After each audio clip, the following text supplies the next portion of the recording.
Picture a massive stone archway standing silent and alone, weathered by centuries of sun and rain. You approach it, your footsteps the only sound, and run a hand over the cool, carved surface. There are no signs, no plaques, just the immense, enduring presence of a structure built for a purpose we can only guess at. Now, take that feeling, that hum of ancient mystery, and take a step forward. Imagine that as you cross the threshold, the world around you shimmers and dissolves, and you are no longer just an observer of history, you are in it. This is the true power of the archway. It's more than just an architectural feat. It is a portal, a gateway to lost civilizations, to forgotten rituals performed under alien stars, to whispers of empires whose names have been erased by sand and time. These structures are locked doors, and for centuries we've been searching for the keys. Today, we are embarking on a journey to find those keys. We are going to travel across the globe, from dense, forgotten jungles to the heart of scorching deserts, to explore 30 of the most enigmatic portals ever constructed by human hands. This isn't just a tour of old stones. This is an exploration of power, the raw, terrifying power of kings and priests who built gateways to the divine. This is a dive into the world of magic, where archways were believed to be thin places, veils between our world and others, conduits for energies we no longer understand. And above all, this is a pursuit of mystery.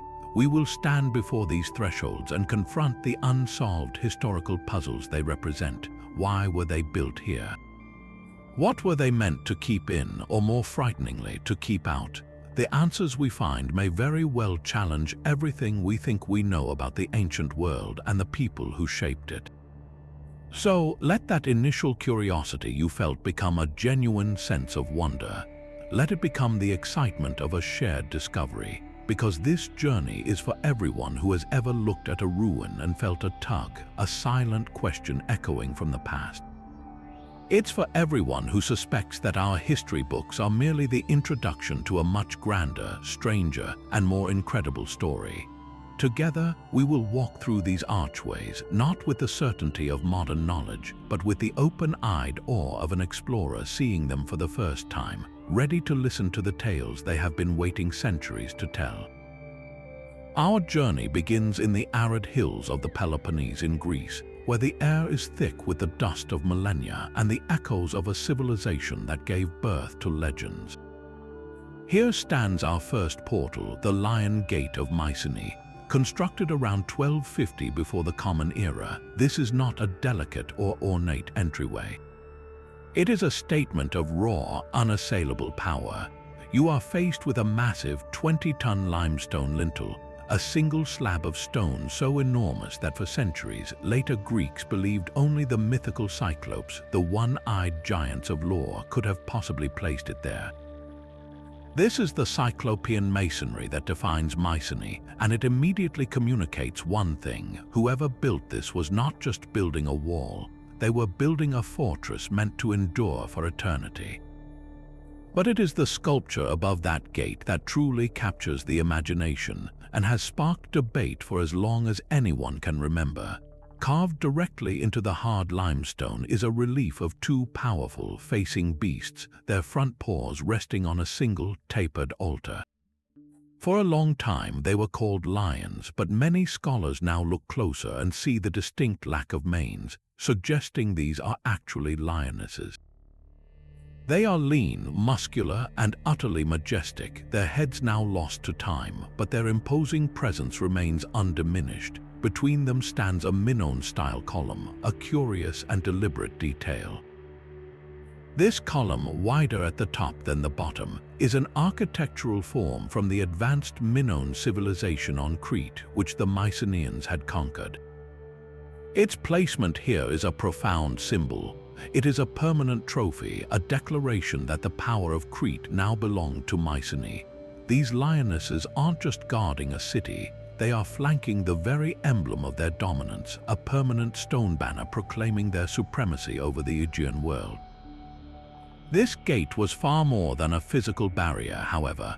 For the Mycenaeans, it was a spiritual shield. They saw the world as filled with malevolent forces, and the entrance to their most sacred space, the citadel containing the royal palace and the granaries that fed their society, was a vulnerable point. The Lion Gate served as a massive apotropaic device, a thing designed to ward off evil. The lionesses, creatures of immense strength and divine association, were the perfect guardians. They were not merely decorative, they were actively repelling spiritual danger, their stone gaze freezing malevolence in its tracks and preventing it from crossing the threshold. To walk through this gate was to pass from the chaotic, dangerous outside world into the ordered, protected domain of the king. And this brings us to the legend that clings to these stones like the very ivy that grows upon them. This is the city associated with King Agamemnon, the legendary leader of the Greek forces in the Trojan War. While the historical Agamemnon is a figure shrouded in poetic license, the Lion Gate is a tangible anchor point for his myth. Imagine the great king, the commander of 1,000 ships, passing beneath these very lionesses as he departed for a decade-long war, or returning with the spoils of Troy, his chariot rolling through this portal of power. The gate stands as a silent witness to the birth of epic poetry, a monument to a time when history and legend were inextricably woven together, challenging us to separate the man from the myth. Leaving the stark, cyclopean power of Mycenae behind, we travel over 1,000 years forward in time and nearly 1,000 miles to the east to a world of vibrant color and divine spectacle. We arrive at the very heart of ancient Mesopotamia, at the zenith of Babylonian power, to stand before what was perhaps the most visually stunning portal ever constructed, the Ishtar Gate. Commissioned by the mighty King Nebuchadnezzar II around 575 before the Common Era, this was not merely a gate, it was a declaration of celestial glory made manifest on earth. Where the Lion Gate was an intimidating statement of defensive strength, the Ishtar Gate was an overwhelming, awe-inspiring display of wealth, piety, and artistic genius designed to humble all who approached. Imagine the sun blazing down on the Mesopotamian plain. In the distance, you see not the dull gray of stone, but a shimmering, almost impossible vision, a towering archway of the most brilliant lapis lazuli blue.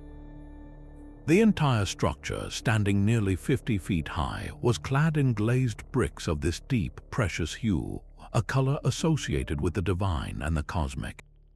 It was a shade more valuable than gold, painstakingly created and fired to perfection. But the color alone was not the miracle.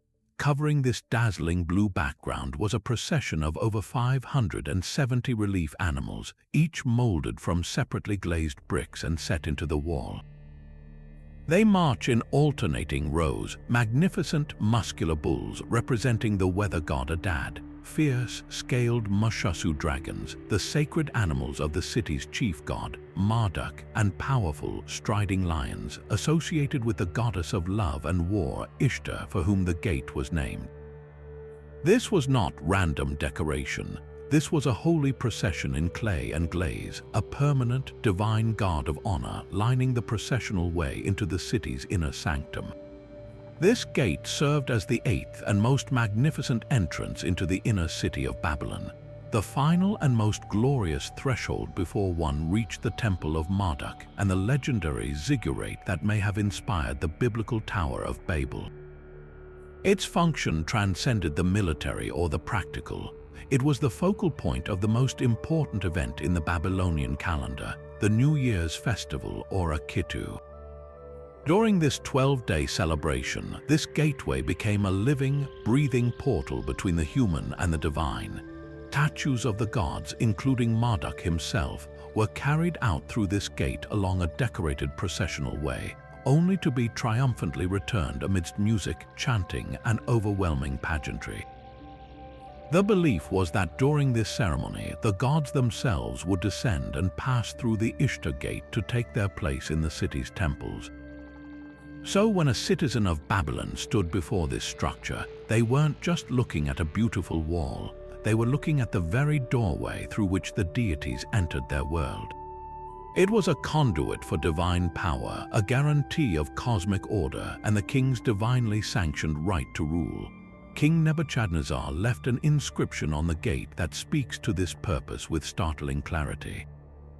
He wrote, "I placed wild bulls and ferocious dragons in the gateways, and thus adorned them with luxurious splendor so that people might gaze on them in wonder."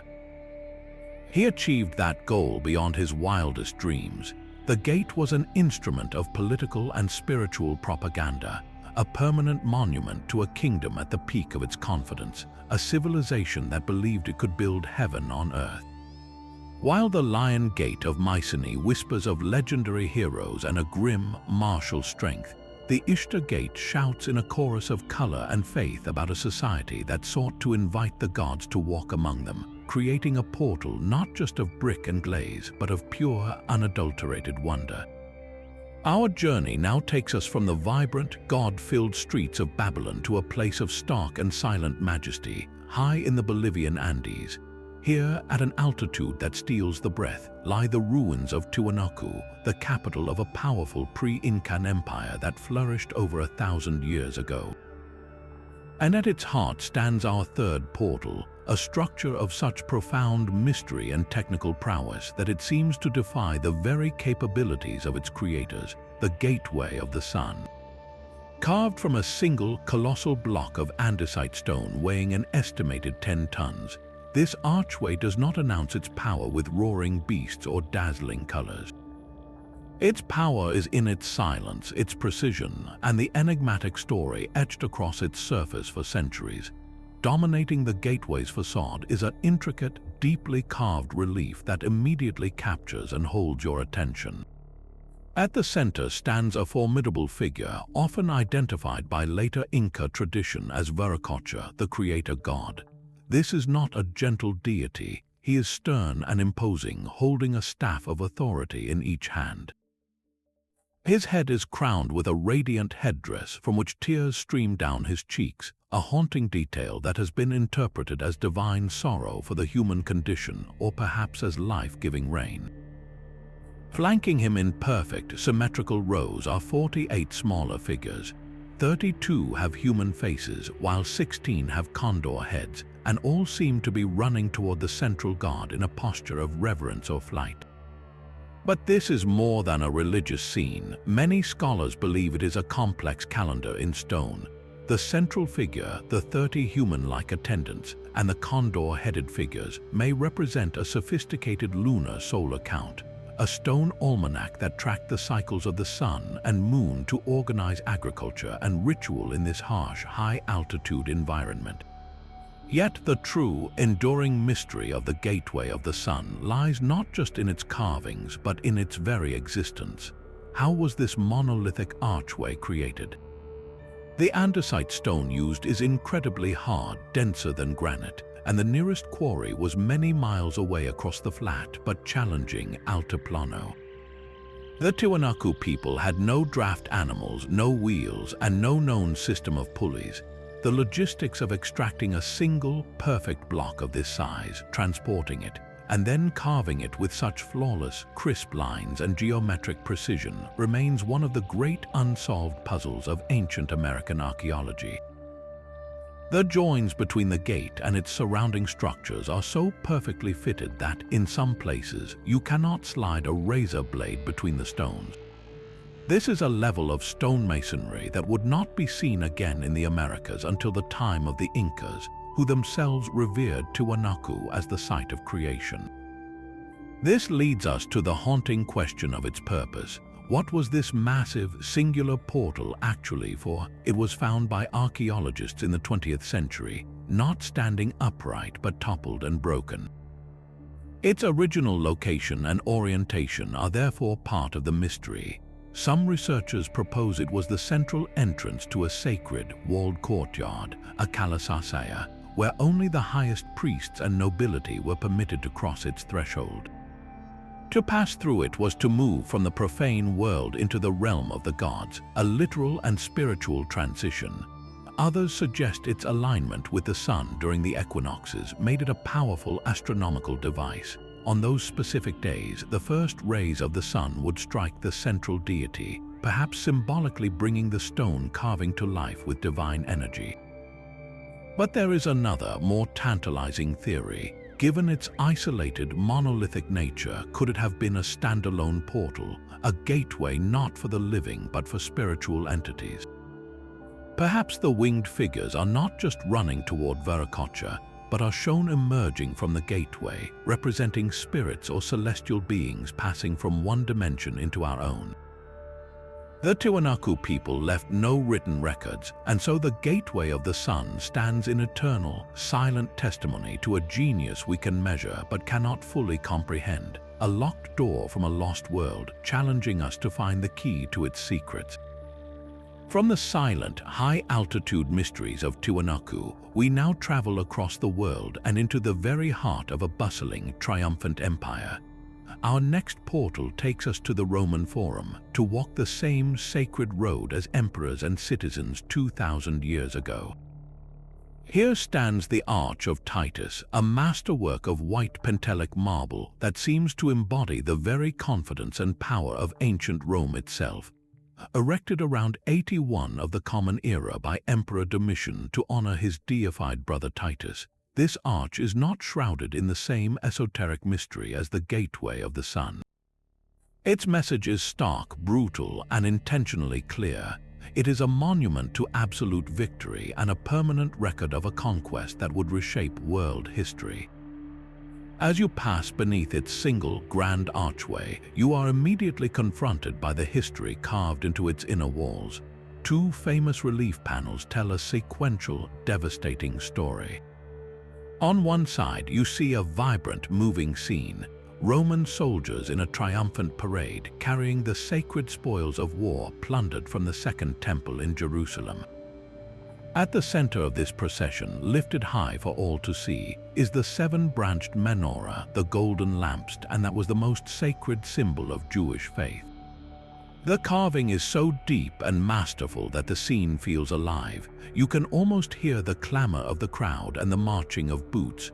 Directly opposite this panel is another, showing the Emperor Titus himself, crowned by victory and riding in a chariot pulled by 4 powerful horses being guided by the goddess Roma. Together, these sculptures are more than art. They are a form of ancient newsreel, a state-sanctioned narrative designed to immortalize the subjugation of a rebellious province and the glorification of the Flavian dynasty.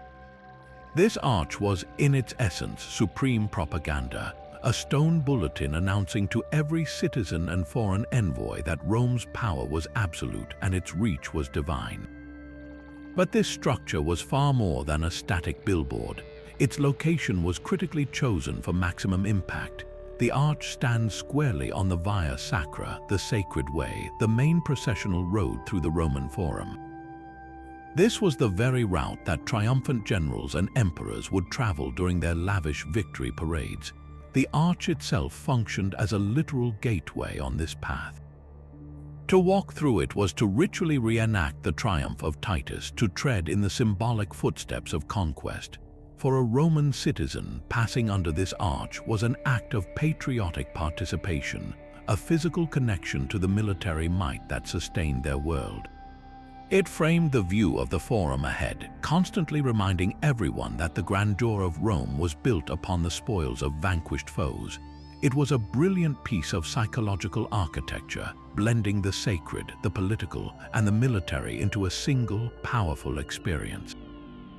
The legacy of this arch, however, echoes far beyond the world of Roman politics. For Jewish history, the Arch of Titus is not a monument to glory, but a poignant and painful portal to a cataclysm.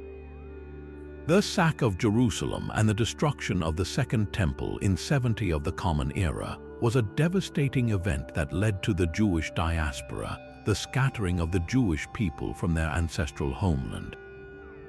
The menorah depicted on the relief is not just a trophy, it is a symbol of a shattered center of worship and a lost way of life.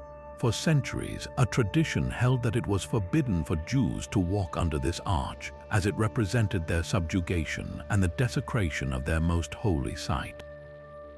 This makes the arch's modern history particularly powerful. With the establishment of the State of Israel in 1948, the Arch of Titus took on a new, inverted symbolism.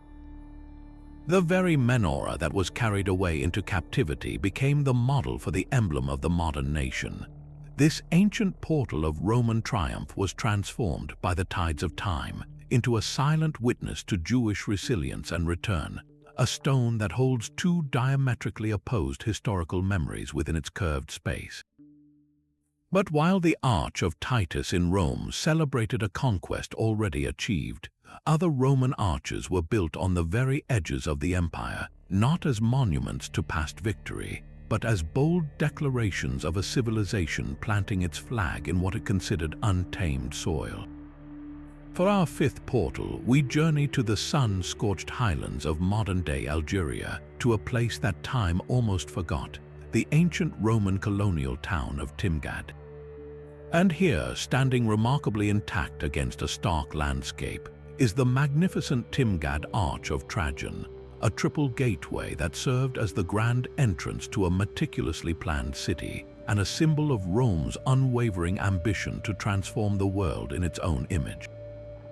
Constructed around the 2nd century of the Common Era, this is not a single arch but a triumphal triple gateway, a more complex and imposing structure than its cousin in Rome.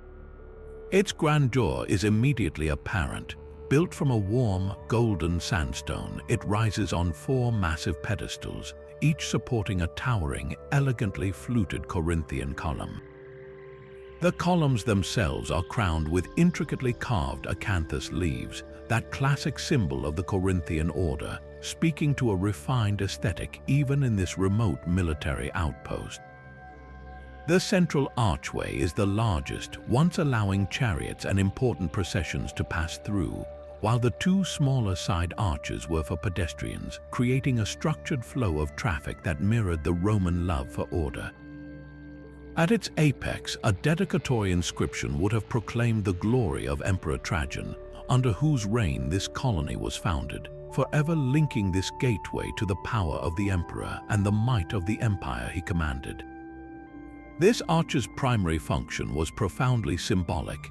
Timgad, known formerly as Colonia Marciona Traiana Thamugadi, was a veteran colony. It was a town built from scratch for retired Roman legionaries who had served their time. These were men who had fought in Rome's armies, and as a reward, they were given a plot of land in this new city, a perfect copy of a Roman town planted in the heart of North Africa. The arch, therefore, marked a powerful threshold. On one side lay the vast, open expanse of the North African frontier, a land of Berber tribes and untamed wilderness.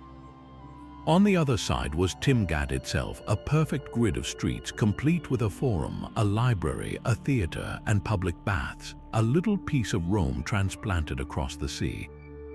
To pass through the Arch of Trajan was to cross from the chaotic outside into a zone of Roman law, Roman architecture, and Roman identity. It was a gateway assuring those veterans that, no matter how far from home they were still within the civilized world. For centuries, this arch and the city it guarded stood as a breathtaking testament to Roman urban planning and imperial ambition. Timgad was so well preserved because it was largely abandoned and subsequently buried by desert sands, which protected it from being plundered for building materials. Its discovery and excavation revealed a time capsule of Roman life. The arch, standing lonely in the landscape long after the city's decline, became a mute witness to the rise and fall of empires. It speaks to a specific kind of Roman power, not just the power to conquer by the sword, but the power to replicate a way of life. The ambition was not merely to control the land, but to Romanize it, to impose an entire urban template and social structure onto a foreign landscape. The Arch of Trajan was the front door to this grand experiment, a permanent stone announcement that Rome was here to stay, creating order out of chaos and building a new world in its own idealized image, a vision of civilization that would endure long after the legions were gone. From the meticulously planned Roman grid of Timgad, we now voyage to a completely different kind of ancient space, one that embraces mystery rather than order. We travel to the island nation of Sri Lanka, to the lush, serene royal pleasure gardens of Ranmasu in the ancient capital of Anuradhapura. Tucked away amidst serene ponds, boulder-strewn landscapes, and the ruins of monastic complexes, you will find an artifact that seems to defy all conventional explanations. It is a massive, circular diagram intricately carved into the flat face of a vast granite outcrop, a creation so enigmatic that it has earned a modern nickname that captures the imagination, the Sri Lankan Stargate. This is no ordinary carving. The so-called Stargate is a stunningly complex series of concentric circles, spirals, and radiating lines, all meticulously etched with geometric precision. At its center lies a large, shallow indentation, as if meant to hold something specific. Radiating outward from this central point are several rings filled with a baffling array of symbols. These aren't the familiar characters of any known ancient Sri Lankan script. Instead, they resemble a cryptic code, a series of loops, dashes, dots, and peculiar avian-like figures that some interpret as stylized birds or even celestial beings. The entire design covers a significant area of the rock, and the sheer effort required to carve it with such clarity into unforgiving granite speaks to its immense importance to its creators. Yet, despite its prominence and obvious sophistication, its meaning has been completely lost to time, creating a vacuum that has been filled with some of the most captivating legends in all of archaeology. Local folklore and ancient Sinhalese stories have woven a rich tapestry of myth around this stone portal. One persistent legend claims it was not a map of this world, but a chart to others. It was said to be a cosmic gateway, a device that, when activated with a unique magical key, perhaps a special crystal or spoken mantra, could fling a person across vast distances of space or even into different dimensions. Another tale suggests it was a sophisticated navigational chart for the mythical King Ravana, the powerful ruler described in the Ramayana epic, who was said to possess a fleet of magnificent flying machines, the Vimanas. In this interpretation, the Stargate was a flight plan etched in stone, its concentric circles representing flight paths, energy fields, or distant lands accessible only through advanced, now forgotten technology. These stories, while dismissed by mainstream academia, persist because they address the fundamental, unsettling question the carving poses. Why would a civilization invest so much labor into something with no apparent practical, religious, or decorative purpose? Archaeologists and historians, of course, seek more grounded explanations, yet even their theories are marked by uncertainty. The most widely accepted hypothesis is that the diagram is an unfinished ancient map. The central depression might have been intended for a pivot point for a measuring tool, and the radiating lines and symbols could represent a detailed, scaled plan of the surrounding monastery complex, irrigation tanks, or even the entire region of Anuradhapura. The symbols, then, might not be a language, but a set of standardized architectural or topographical marks understood by the builders of the time. Another compelling theory proposes it is a unique astronomical chart. The concentric circles could map celestial orbits. The symbols might represent specific constellations important to the Sinhalese calendar, and the entire device could have been used to calculate auspicious times for planting, religious ceremonies, or tracking lunar and solar cycles. The problem is that no one has been able to conclusively match the symbols to known stars or to the local landscape, leaving the theory persuasive but unproven. What makes the Ranmasu carving so profoundly intriguing is its lonely isolation. It sits in a royal park associated with leisure and meditation, yet it displays none of the expected Buddhist iconography found everywhere else in Anuradhapura. There are no depictions of the Buddha, no Jataka tales, no lotus motifs. It is utterly singular, This uniqueness forces us to confront the possibility that we are looking at the remnant of a very specific, highly specialized knowledge system that died with its practitioners. Perhaps it was a secret teaching tool for a small sect of priests or astronomers. Maybe it was a royal architect's master plan for a city that was never built. Without a Rosetta Stone to decipher its cryptic code, the Stargate remains a wide-open question, a perfect and elegant puzzle carved in stone. It challenges our modern arrogance, reminding us that the ancient world was filled with diverse and sophisticated forms of knowledge, and that some doors, even when found, remain stubbornly locked, guarding their secrets across the centuries. Now, let us leave behind the cryptic code of the Sri Lankan stone and journey across the globe to the dense, emerald rainforests of Guatemala. Here, in the heart of the classic Maya world, the very air feels different, thick with humidity and the palpable presence of towering, vine-draped pyramids rising like man-made mountains from the jungle floor. Our next portal takes us to the magnificent city of Tikal, a place of immense power and profound spiritual gravity. But the gateways of Tikal are not the freestanding triumphal arches of Rome. These are something far more integrated, far more terrifying in their cosmological purpose. They are the monumental entrances to the great temple pyramids, and to the Maya, they were nothing less than the literal thresholds to other worlds. In Tikal, the most iconic gateways are part of what archaeologists call triadic structures. Picture a massive, broad platform crowned with a central, dominant pyramid flanked by two smaller, inward-facing temples. This triad was a powerful architectural representation of the Maya cosmos, with the central pyramid symbolizing the world tree, the Wakachan, which connected the heavens, the earth, and the underworld.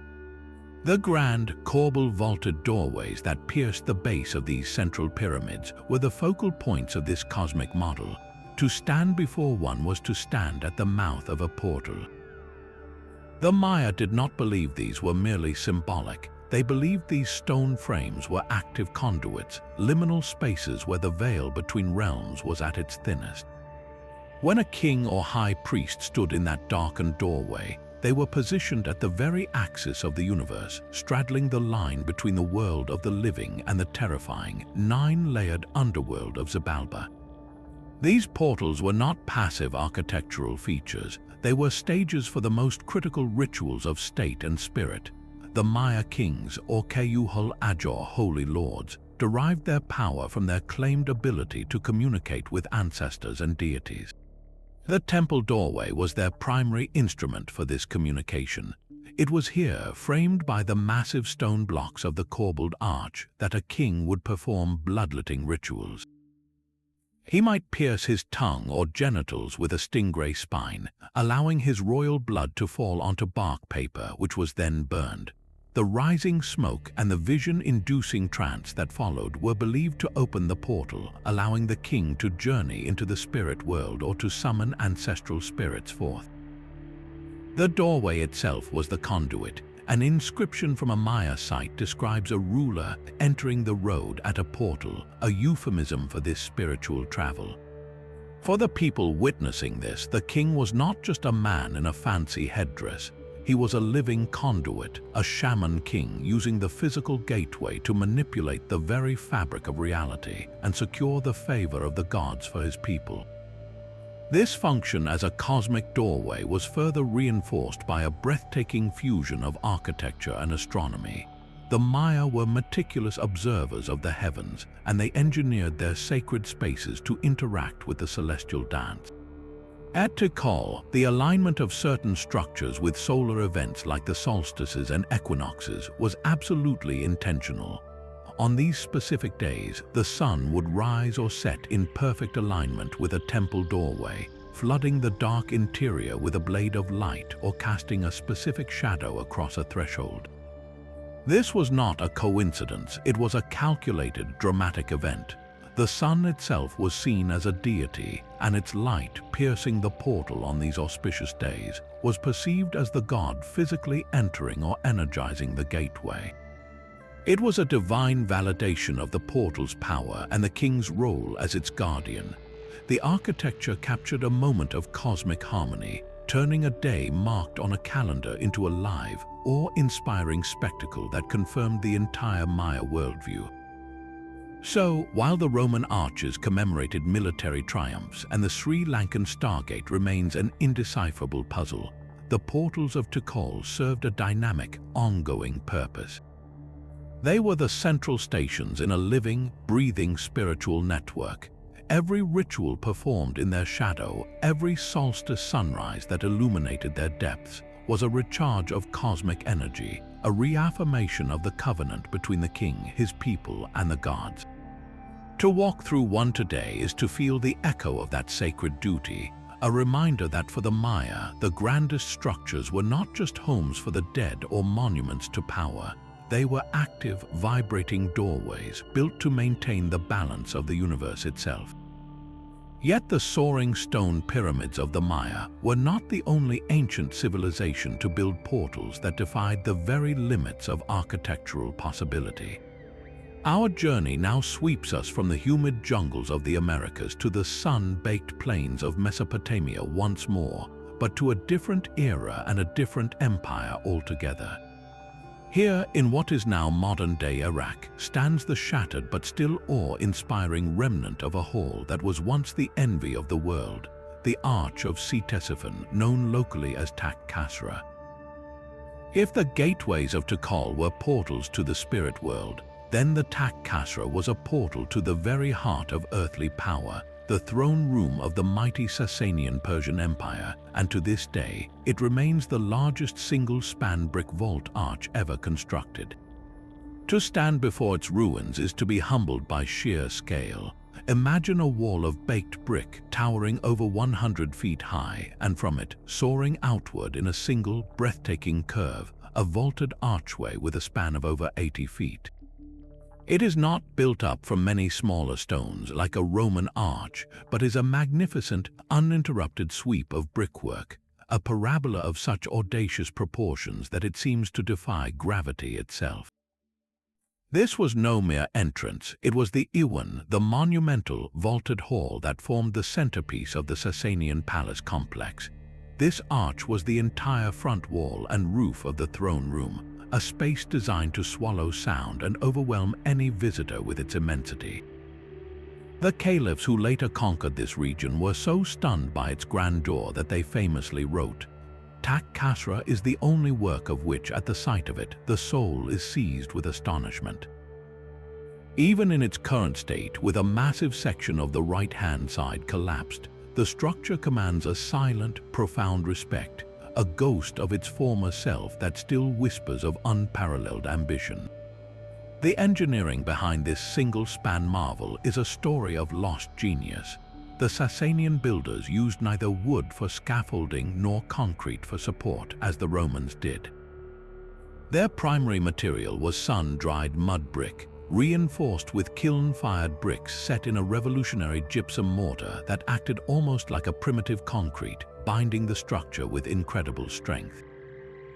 The construction itself was a feat of daring and precision.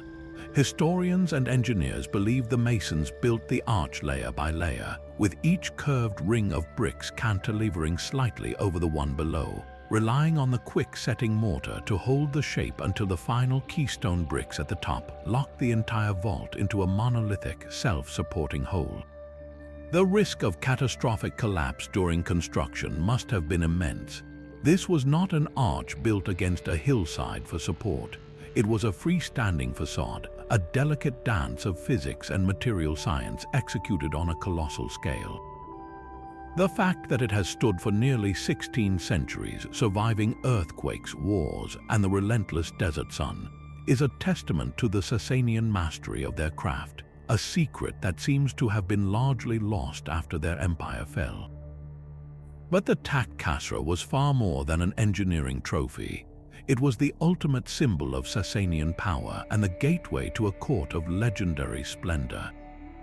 This arch framed the throne of the Shahanshah, the King of Kings. When foreign ambassadors, rival generals, or tribute-bearing delegates were led into this space, they first had to pass under the shadow of this immense vault. Their eyes would have been drawn upward by the dizzying height, instilling a sense of smallness and subjugation before they even laid eyes on the monarch. Behind the arch lay the throne room, famously adorned with a priceless tapestry known as the Winter Carpet of Khosrow, a woven masterpiece depicting a spring garden woven with gold, silver, and rare jewels so vast it covered the entire floor. The message was absolute and intentionally overwhelming. The King of Kings commanded not only the earthly power to build such impossible structures, but also the wealth to create eternal spring within his walls. The arch was the proscenium for this theater of power, framing a living monarch as a divine figure on a cosmic stage. This portal, however, also stands as a poignant threshold in the grand narrative of history. The Sasanian Empire was the last great Persian empire before the seismic rise of Islam and the Arab conquests of the 7th century. The Tak Khosrow was the heart of Ctesiphon, a capital city that was one of the great metropolises of the ancient world, a center of Zoroastrian faith, philosophical learning, and political intrigue. When the Muslim armies captured Ctesiphon in 637, they walked through this very arch into a plundered throne room. The fall of the Sasanians marked the end of a 1,000-year epoch of pre-Islamic Persian glory. Therefore, the arch is more than a ruin. It is a silent sentinel that witnessed a world-changing transition. It serves as a monumental portal not just into a throne room, but from one age to another, from the ancient world to the dawn of the medieval, a stark and beautiful reminder of the impermanence of even the most powerful empires, whose grandest gateways often outlived the kingdoms they were built to glorify. From the soaring brick vaults of a Persian throne room, we now descend into a different kind of sacred space, one not of imperial display, but of earth, stone, and profound spiritual intimacy. Our journey brings us to the sun-drenched landscapes of southern Europe, to two distinct yet strangely connected sites that represent humanity's earliest and most enduring attempts to build portals for the soul. We begin above ground in the Andalusian region of Spain, where the air is clear and the horizon is dominated by a distinctive, craggy mountain known as La Peña de los Enamorados, the Lover's Rock. And at its feet, seemingly in direct conversation with this natural monument, lies the Menga Dolmen, a portal of such staggering scale and ancient purpose that it redefines our understanding of prehistoric engineering. The Menga Dolmen is not a delicate structure. It is a megalithic gallery grave, a colossal entranceway to a communal tomb built over 5,000 years ago during the Neolithic period. To stand before it is to be confronted by sheer, raw mass. The entrance is a towering trilithon, two massive upright stones supporting a gigantic capstone. But this is merely the prelude. Walking inside, you enter a corridor and then a vast subterranean chamber, lined with enormous orthostat slabs and roofed by 5 monumental capstones, the largest of which is estimated to weigh a staggering 180 tons.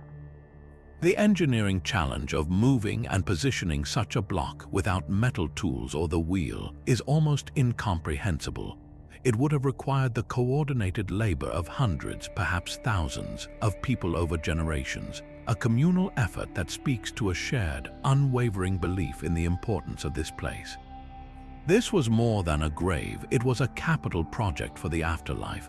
What makes Menga truly unique and elevates it from a tomb to a celestial portal is its precise and deliberate alignment. Most European passage graves are oriented toward the rising or setting sun on a significant day, like a solstice. Menga defies this pattern. Its long, tunnel-like chamber is pointed directly at La Peña de los Enamorados. This was not a random choice. The mountain itself has a striking, anthropomorphic silhouette, resembling a sleeping giant or a human face gazing at the sky.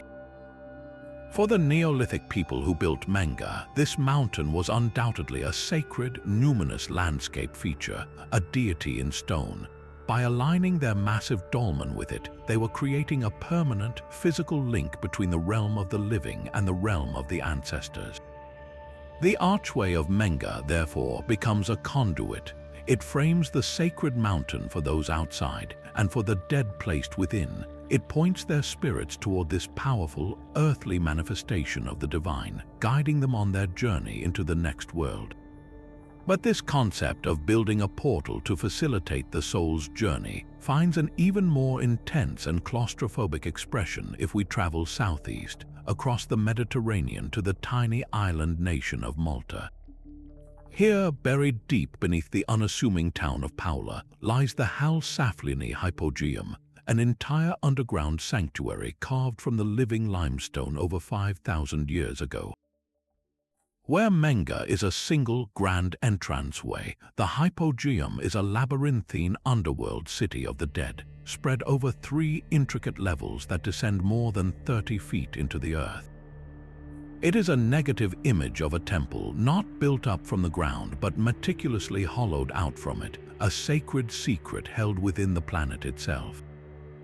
The experience of moving through the Hypogeum is one of deliberate descent and disorientation.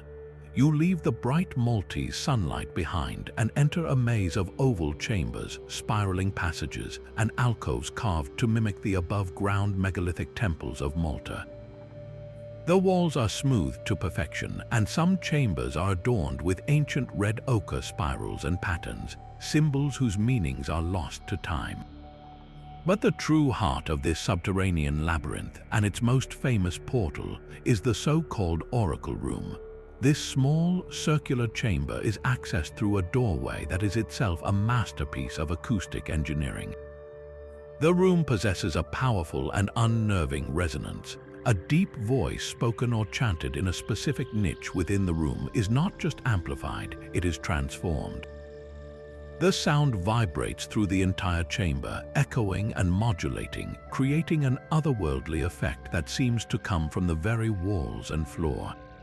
It is a visceral, physical experience that blurs the line between the material and the spiritual. This was no architectural accident.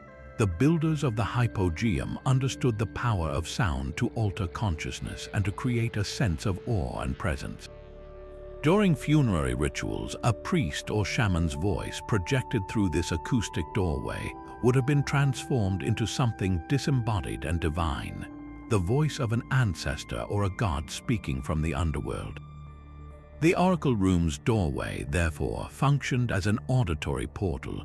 It wasn't just a physical threshold to be crossed, it was a sonic veil to be pierced. For the living participants in the rituals, the sound passing through this portal made the spiritual realm tangibly, audibly real. For the souls of the deceased, whose remains were carefully placed in the Hypogeum's many burial pits, this auditory gateway may have been believed to guide or awaken them, its vibrations serving as a resonant path leading them deeper into the afterlife. Together, the Menga Dolmen and the Hal-Saflieni Hypogeum present a powerful, unified theory about these ancient megalithic portals. They were far more than just elaborate tombs for housing the physical remains of the dead. They were sophisticated machines for the soul, designed with a profound understanding of landscape, architecture, and even physics to facilitate one of humanity's greatest mysteries, the journey from life to whatever lies beyond.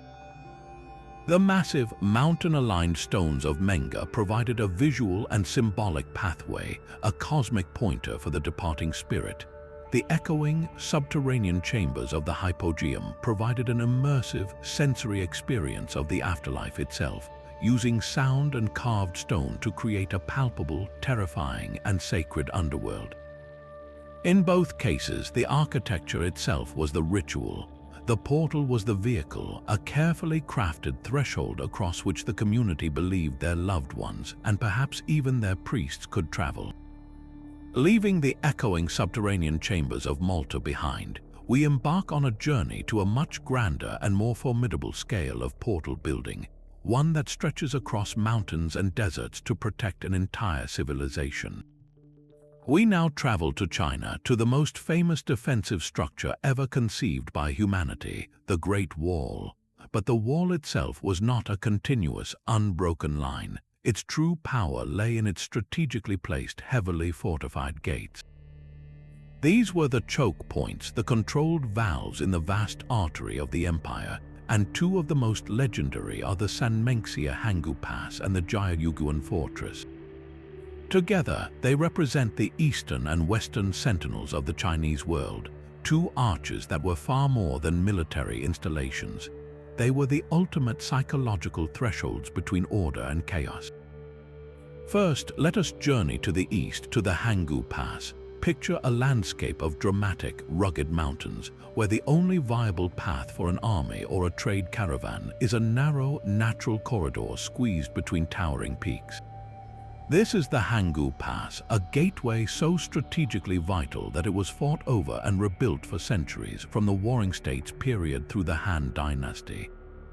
Its location was its entire reason for being. It controlled the critical access point from the central plains of China, the heartland of Han Chinese civilization with its fertile farms and great cities, into the volatile frontier regions. To hold the Hangu Pass was to hold the key to the kingdom. An army approaching from the west would be funneled into this narrow defile, where the defenders high on the walls could rain down arrows, rocks, and fire with devastating effect. The pass was a natural fortress augmented by immense human engineering, and it witnessed some of the most pivotal battles in early Chinese history. It was the gatekeeper, and its job was to slam shut in the face of any invading force, protecting the prosperous and cultured world within. But the Hangu Pass was not just a barrier against armies, it was a cultural and psychological filter. For a Chinese citizen traveling westward, leaving through the Hangu Pass meant crossing from the familiar, ordered world of imperial administration, Confucian ethics, and settled agricultural life into a land perceived as wild, barbaric, and lawless. It was the edge of the map. Conversely, for a merchant or emissary from the western regions seeking entry, passing through the Hangu Archway was to be granted admission into the magnificent Middle Kingdom, a world of immense wealth and sophistication. The gate was a physical manifestation of the Chinese concept of Huoyi distinction, the division between the civilized Hua and the various Yi, or barbarian, peoples of the outside. To cross its threshold was to undergo a transformation of identity, moving from one sphere of existence into another, a journey loaded with as much cultural significance as military necessity. Now, let us traverse the length of the Great Wall, following the Silk Road for over 1,000 miles to the west, to where the wall finally ends in a spectacular, dusty crescendo. Here, at the absolute western terminus of the Ming Dynasty Great Wall, stands the Jayayuguan Fortress, a structure so imposing it earned the title first and greatest pass under heaven. If the Hangu Pass was a narrow, fortified corridor, Jayayuguan is a colossal, self-contained city of war. Rising from the arid Gobi Desert, its massive, trapezoidal walls are made of tamped earth and brick, standing nearly 40 feet high and surrounded by a complex of outer walls, watchtowers, and a deep moat. The main gate itself is a monumental arch set within a towering gatehouse, a stark and intimidating silhouette against the vast, empty landscape. This was the last piece of China, the final outpost of the emperor's authority. Beyond these walls lay the terrifying Taklamakan Desert, a place whose very name translates to "once you go in, you will not come out," and the unpredictable steppes of Central Asia. The psychological weight of Jayayuguan was profound, especially for those being exiled. Chinese criminals and disgraced officials condemned to banishment would be marched for months across the empire to this very spot. Passing under the main archway of Jayayuguan was a symbolic death sentence. It was known as the Gate of Demons to those forced through it, as it represented a point of no return, an expulsion from the civilized world into a desolate wasteland from which few ever returned. The despair was so palpable that a legend grew of a haunted rock just outside the fort, where exiled intellectuals would supposedly cast a final, longing look back toward their homeland and sigh, their collective sorrow imbuing the stone itself with a permanent melancholy.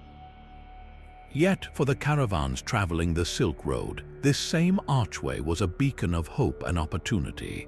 For them, leaving Jayayuguan meant embarking on a perilous but profitable adventure, while entering through it meant reaching the safety and markets of China after an arduous journey. The same portal, therefore, held diametrically opposed meanings. It was both a door of despair for the condemned and a gate of prosperity for the merchant. Together, the Hanggu Pass and the Jayayuguan Fortress bookended the Chinese experience of the world for centuries.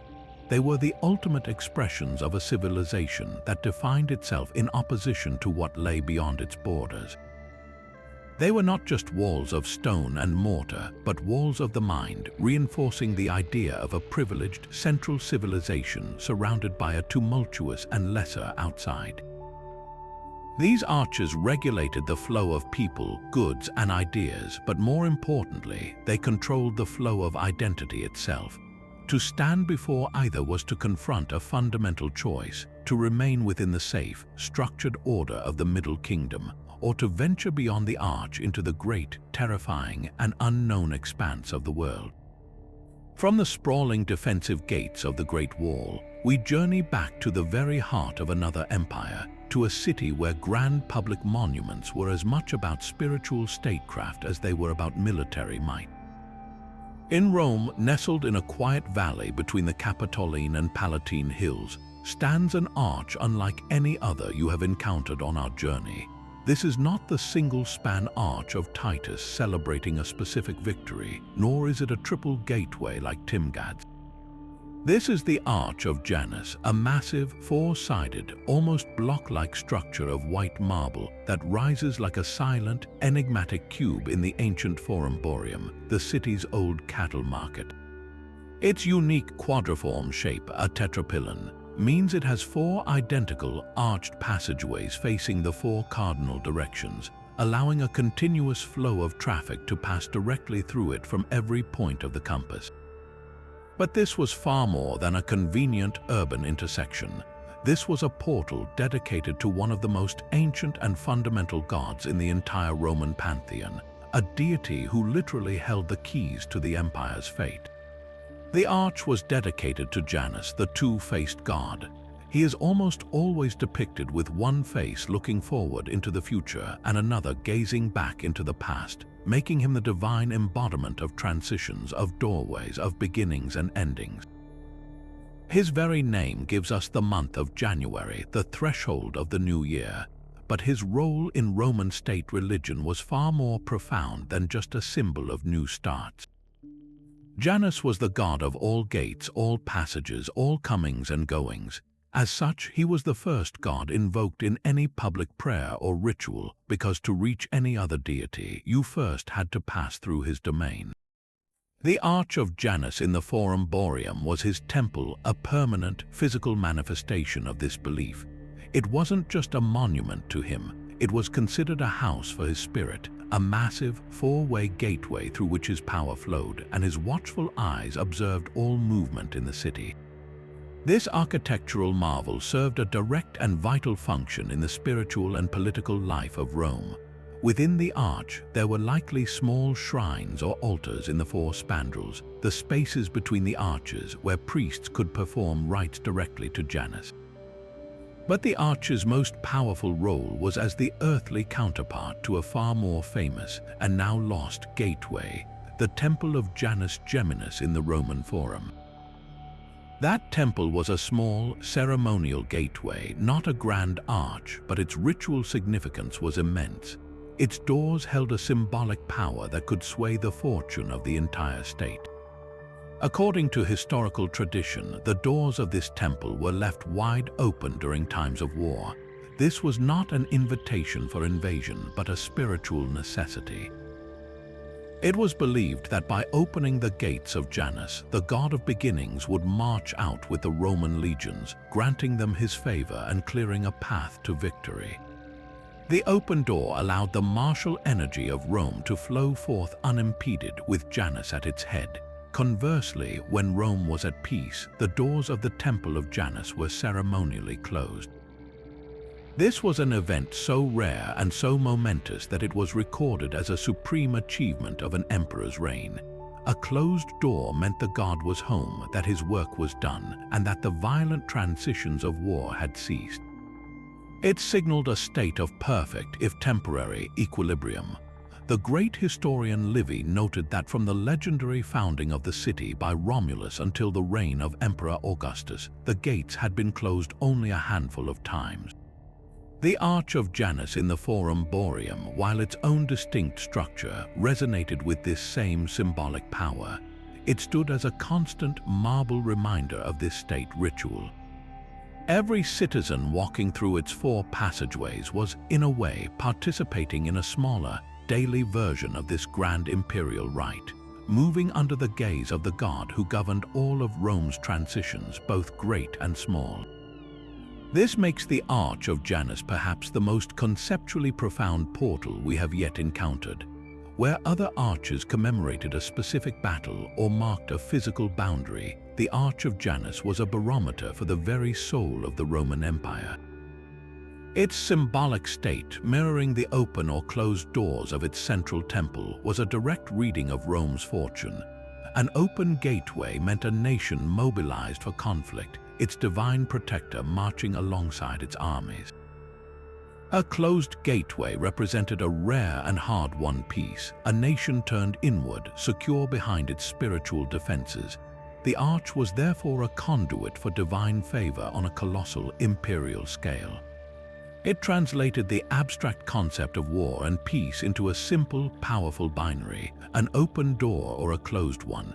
In this way, the arch transcended its physical marble.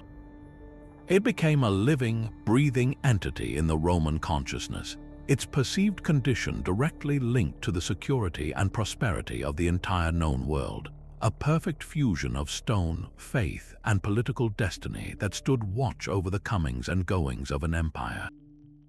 But from the conceptual, state-governing portals of Rome, we now journey to a place of such staggering physical mass that it seems to challenge the very laws of physics. We travel to the Bekaa Valley of Lebanon, to the ruins of the Roman temple complex of Baalbek. Here, amidst the soaring columns of the Temple of Jupiter, lies a mystery that has confounded engineers, historians, and archaeologists for centuries.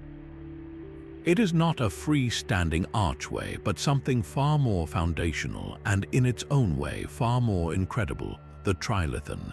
This is a gateway of a different kind, a gateway not to a city or a temple, but to a profound and unsettling question about the limits of ancient engineering. The Trilithon is not part of the elegant Roman temple you see at ground level. To find it, you must descend to the western retaining wall of the Great Terrace. There you will be confronted by 3 colossal limestone blocks laid side by side in a single, flawless course. The numbers alone are enough to induce a sense of disbelief. Each of these stones measures approximately 64 feet in length, with a height of 14 feet and a depth of 12 feet. Their weight is calculated to be around 800 tons each. To put that almost unimaginable mass into perspective, it is heavier than a fully loaded Boeing 747 aircraft. These are not just large stones, they are man-made mountains cut with such precision that you cannot fit a razor blade between them. They form a massive foundational gateway, the base upon which the entire Grand Temple platform was built, a silent, hidden testament to a construction feat that seems to border on the impossible. The enigma of the Trilithon is a multi-layered puzzle beginning with the quarry. The stones were hewn from a nearby quarry where an even larger monolith known as the Stone of the Pregnant Woman was left behind. This single block of stone weighs an estimated 1,200 tons, making it the largest known stone ever cut by human hands. The first mystery is the extraction itself.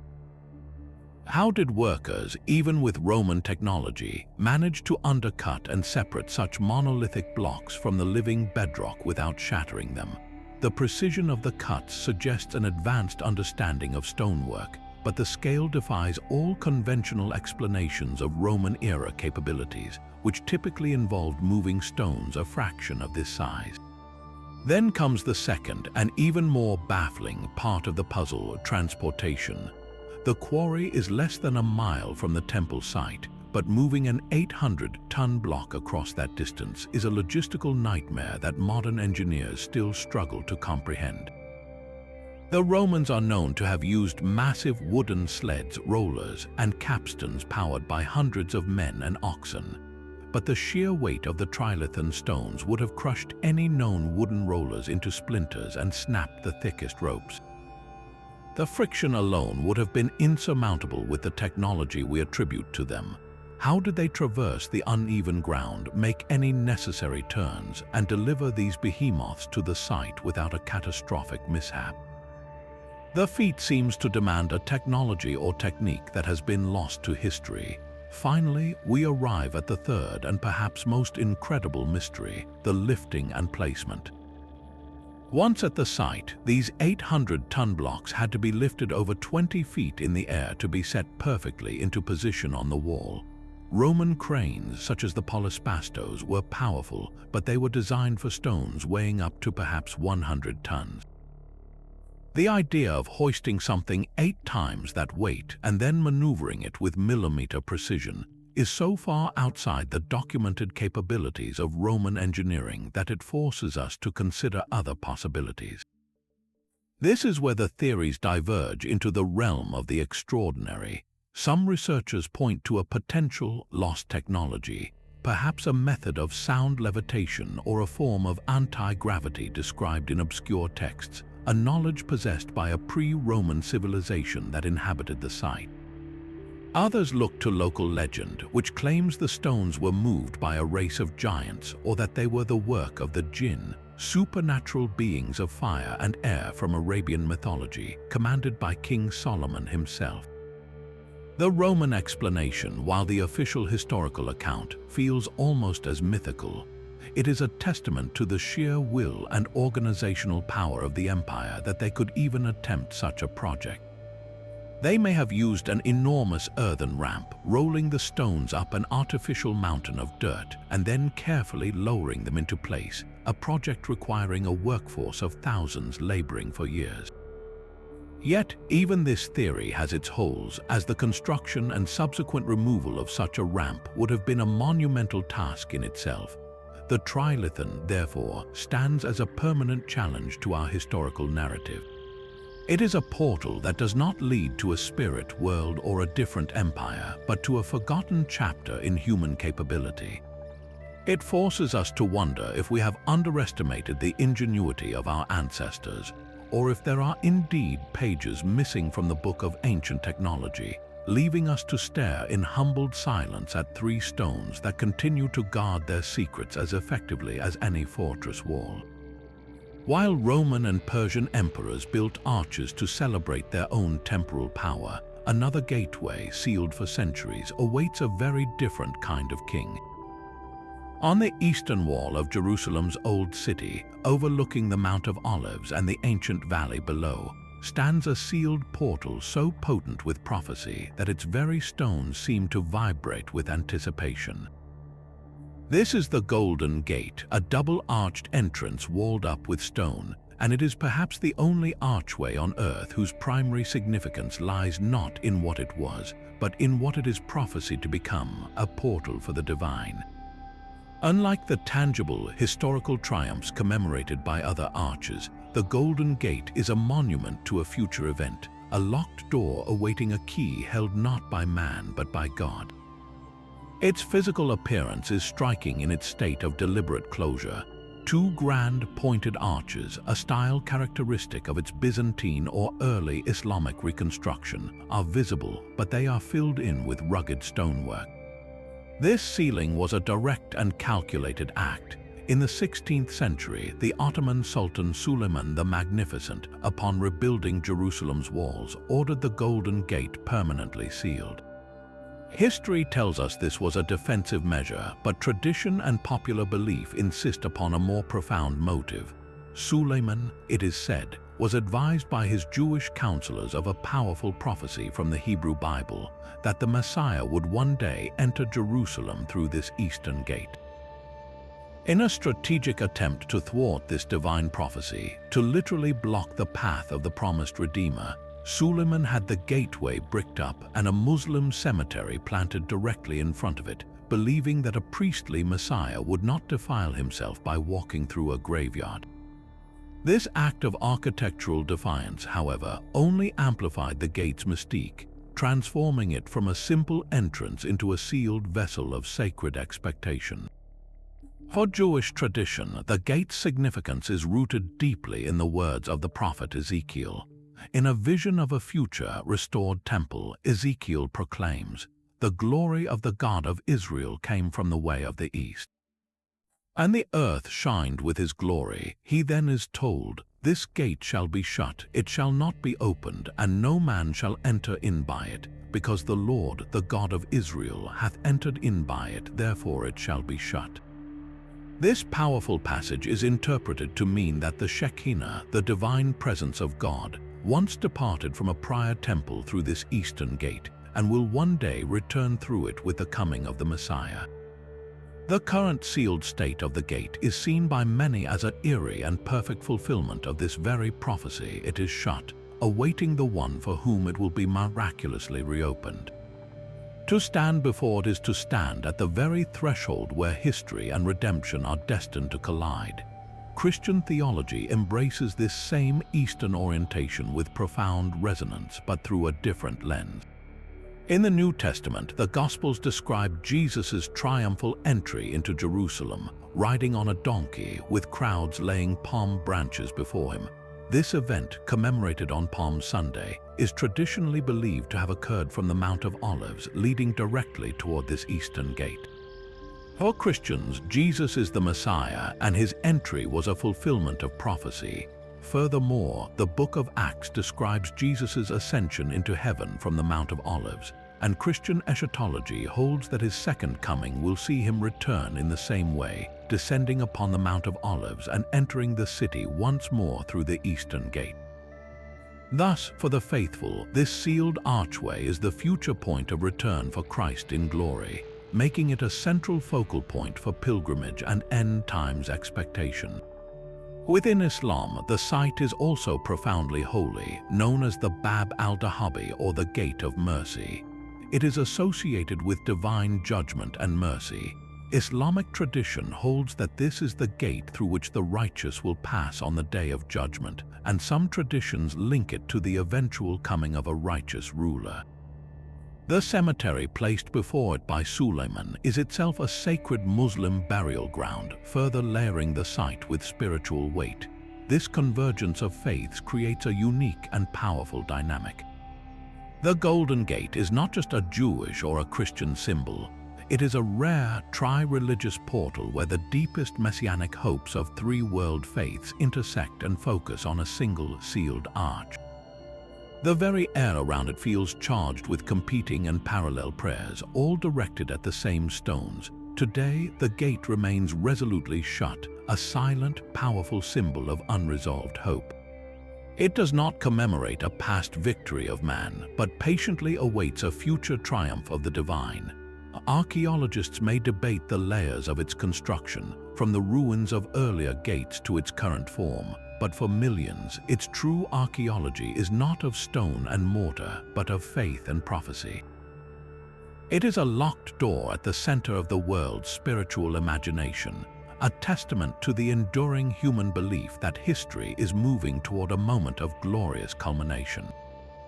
The Golden Gate stands as the ultimate unopened portal, a promise in stone. Its sealed arches a silent question to the ages, asking not who built it, but who is worthy to command it to open. From the prophetic tension of Jerusalem's sealed Golden Gate, we journey now to a place where the spiritual threshold is not closed but perpetually open, inviting a gentle and reverent passage. We travel to Japan, to the serene world of Shinto, where our next portal is not a single monumental structure, but a recurring, elegant archetype found everywhere from dense forest paths to bustling city centers, the Torii Gate. These distinctive, often vermilion red arches are among the most iconic symbols of Japan, and their purpose is beautifully simple yet profoundly deep. A torii does not mark a boundary meant to be defended like the Great Wall, nor does it commemorate a human victory. Instead, it marks a transition in state of being, a graceful, unmistakable line between the ordinary, profane world and the sacred, purified space of a Shinto shrine. To understand the torii, we must first understand the Shinto concept of kami. Kami are not distant, omnipotent gods in a Western sense. They are the sacred spirits or essences that inhabit all things. A majestic waterfall, an ancient gnarled tree, a powerful mountain, or even the spirit of a revered ancestor. The world is alive with kami, and a Shinto shrine or jinya is a place where a specific kami is invited to reside. The torii gate is the architectural marker for this invitation. It is the official entrance to the kami's home. When you pass under a torii, you are not just entering a park or a compound. You are stepping out of the busy, cluttered world of everyday concerns and into a realm dedicated to the sacred. It is a portal that asks you to leave your worldly distractions behind and prepare your mind and spirit for an encounter with something greater than yourself. Perhaps no torii illustrates this symbolic transition more poetically than the great floating gate of Itsukushima Shrine on Miyajima Island. This magnificent vermilion torii appears to float on the surface of the sea during high tide, its reflection shimmering in the calm water, with the green, sacred mountain of the island rising behind it. The effect is breathtaking and deeply intentional. The island of Miyajima itself has long been considered so sacred that commoners were historically not permitted to set foot on it.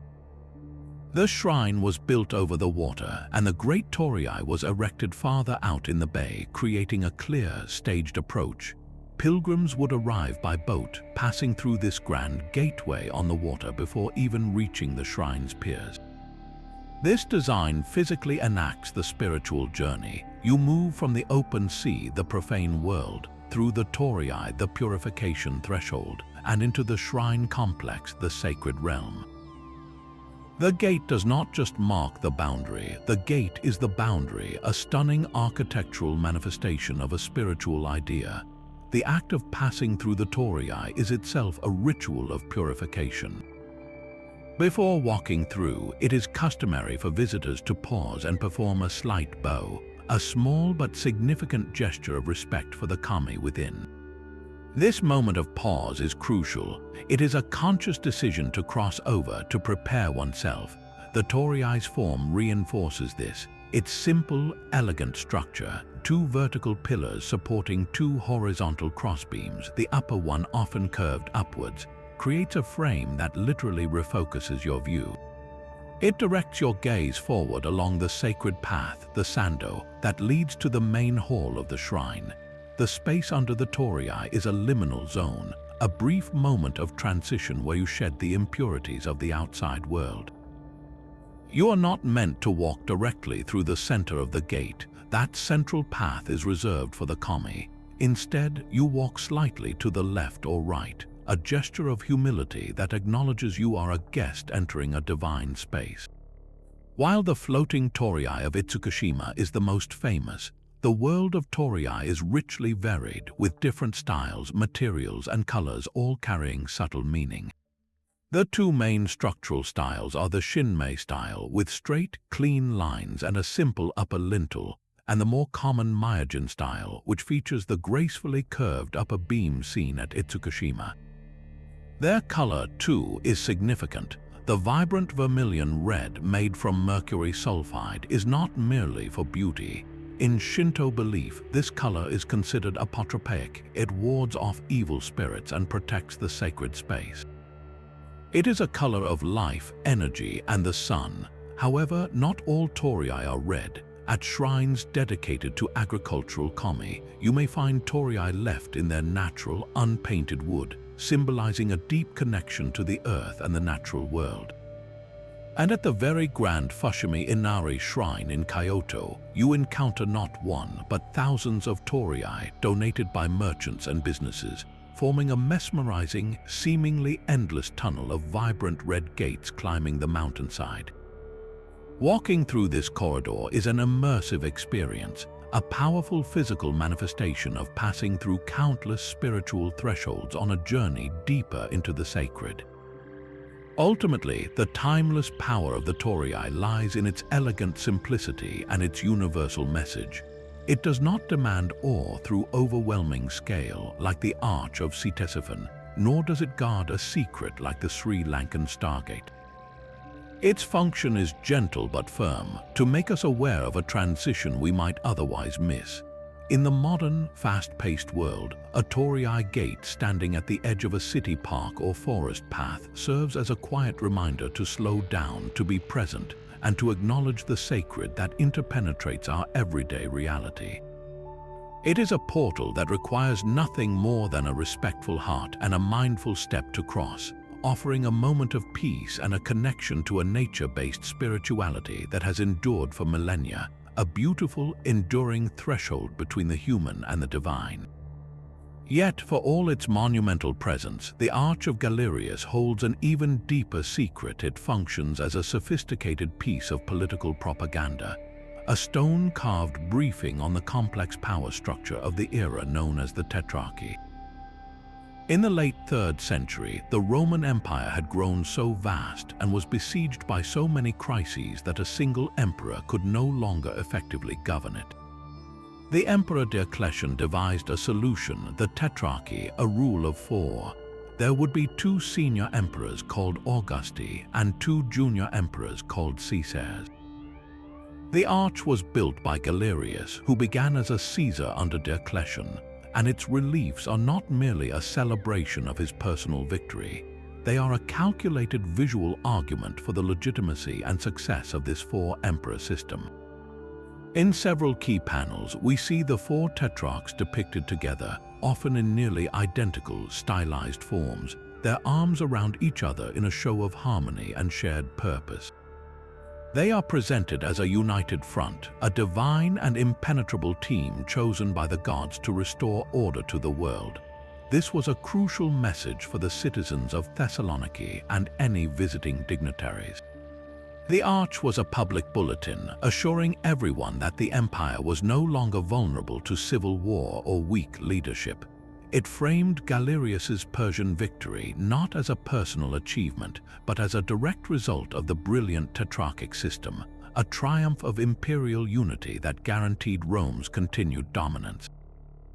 Walking through this arch, therefore, was an immersive lesson in contemporary politics and imperial ideology. The spiral frieze acts like a massive, unrolled scroll, telling a story that begins with the Roman army mobilizing and ends with the Persian king, Narses, suing for peace. But interspersed with the scenes of cavalry charges and trampled foes are quieter, profound moments of imperial ceremony. We witness the tetrarchs performing sacrifices to the gods, a visual testament to their piety and the divine favor they enjoyed. We see them receiving captives and ambassadors, embodying the Roman virtue of clemency after victory. Most importantly, we see the symbolic marriage of Galerius to Diocletian's daughter, Valeria, a political union that solidified his place in the ruling family and the tetrarchic line of succession. Every image is a carefully chosen piece of a larger narrative designed to inspire loyalty and awe. For a common citizen, passing beneath this arch was to be enveloped in the official story of an invincible Rome, a reassurance of stability in a world that had recently known chaos. For an elite member of society, it was a reminder of where power resided and the necessity of aligning with this new, collaborative form of rule.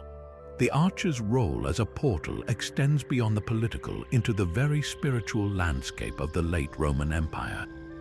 The reliefs are populated not just by emperors and soldiers, but by a pantheon of gods and personifications. Victoria, the goddess of victory, crowns the emperors. Tellus, the earth goddess, looks on serenely, symbolizing the peace and fertility that Roman victory brings to the world. These divine figures are not mere decoration. They are active participants in the narrative, legitimizing the tetrarch's reign by suggesting their endeavors are supported by the cosmos itself. This blending of military triumph and divine sanction made the arch a sacred space, a bridge between the earthly city of Thessaloniki and the celestial realm of the gods who protected it. To pass through was to momentarily step into a world where emperor and deity worked in concert, a powerful sensory experience that reinforced the social and religious order. Today, the Arch of Galerius stands as a poignant, fragmented gateway to a pivotal moment of transition. The tetrarchy it so forcefully championed was ultimately short-lived, collapsing into renewed civil war within a generation of its construction. The empire it sought to unify would soon be permanently split into eastern and western halves.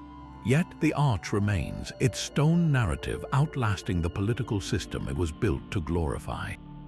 It allows us a rare and direct portal into the ambitions, anxieties, and artistic genius of the late Roman world. It is not a solitary monument, but a chapter in a much longer story, one that connects the classical past of Rome to the Byzantine future that would blossom in cities like Thessaloniki. It challenges us to look past the damaged marble and see the sophisticated mind of an empire using art and architecture to write its own history, to project its power, and to build a gateway not just of triumph but of enduring memory. After exploring the grand entrance to the city of Mycenae, we now turn our attention to a more intimate, yet equally monumental, portal carved into the very earth itself. Just a short walk from the citadel's Lion Gate lies a different kind of threshold, one that leads not into a fortress for the living, but into a house of eternity for the dead. This is the so-called treasury of Atreus, also known as the Tomb of Agamemnon, and it represents the pinnacle of Mycenaean architectural genius. Its grand entrance is a stunning example of the corbelled arch, a technique that allowed these Bronze Age builders to create one of the largest unsupported domed spaces in the world for over 1,000 years, a subterranean marvel dedicated to guiding a king's soul on its final journey. Approaching the tomb, you are first met by a long, open passageway cut into the side of a hill, known as a dromos. This corridor, walls built of massive ashlar blocks, builds a sense of anticipation, directing your gaze toward the distant, towering entrance. And what an entrance it is! The doorway is a monumental trilithon, framed by two towering green stone pillars and crowned by a single, gargantuan lintel block estimated to weigh over 120 tons. This lintel is so enormous that the empty space above it was carefully designed not for decoration, but for structural necessity. This triangular relieving triangle, a clever void filled with sculpted stone, served to divert the immense weight of the earth and masonry above away from the lintel itself, preventing it from cracking under the pressure. This single detail reveals a sophisticated understanding of physics and load-bearing principles, a masterful piece of engineering that ensured the portal would stand for millennia. But stepping across that threshold is where the true wonder begins. You leave the bright Greek sunlight behind and enter a chamber that defies all expectation. The space opens into a breathtaking beehive-shaped dome, soaring to a height of over 44 feet. This is the tholos, the burial chamber, and it was constructed using the revolutionary corbelling technique. Unlike a true arch with a keystone, a corbelled arch is built by laying courses of stone in concentric rings, with each ring slightly overlapping the one below, gradually leaning inward until the rings meet at the apex to form a perfect pointed dome. It is a meticulous, patient process, like a stone spider weaving its web, with each block perfectly positioned and trimmed to lock its neighbors in place, creating a structure that is entirely self-supporting through compression and balance. The interior walls were once adorned with bronze rosettes and intricately carved green stone, transforming this engineering marvel into a glittering, starry underworld palace fit for a god-king.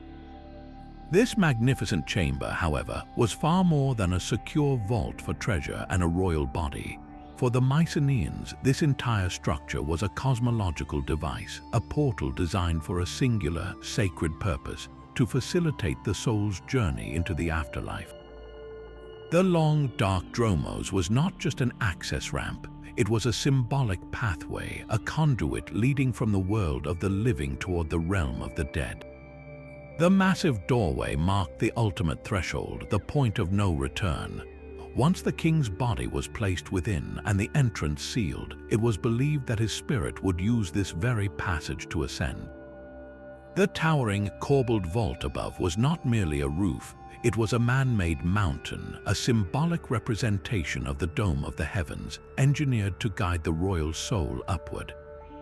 The entire tomb was an engine of transcendence, a stone vehicle built to propel the king from his earthly domain into the company of the immortal gods, ensuring his power and favor would continue to watch over his descendants from beyond the grave. This architectural wonder stands as a profound testament to a civilization that viewed death not as an end, but as a majestic transition, and they built portals of stone to make that journey possible. Now let us journey from the echoing tombs of Mycenaean kings to a living, breathing city of gods and kings that once flourished in the heart of southern India. Imagine a landscape of colossal boulders, golden grasses, and the gentle flow of the Tungabhadra River. This is Hampi, the spectacular ruin of what was once Vijayanagara, one of the largest and most magnificent cities in the entire world during the 14th through 16th centuries. Here, the very concept of a gateway was reimagined on a staggering scale. The entrances to this city were not merely points of entry. They were audacious declarations of an empire's divine right to rule, so ornate and powerful that even in their ruined state, they whisper of a paradise carved in stone.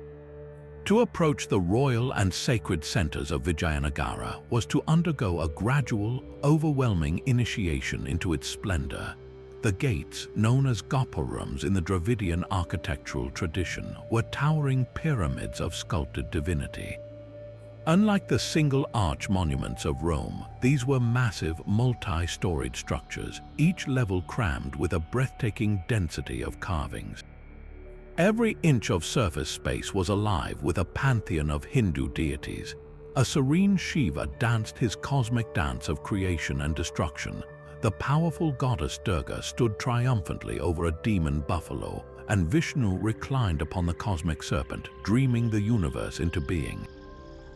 But it wasn't just the major gods who were present. These gateways teemed with life. Mythical creatures like the Yali, a leonine beast often shown with an elephant's trunk, stood guard, their fierce forms projecting protection and royal authority.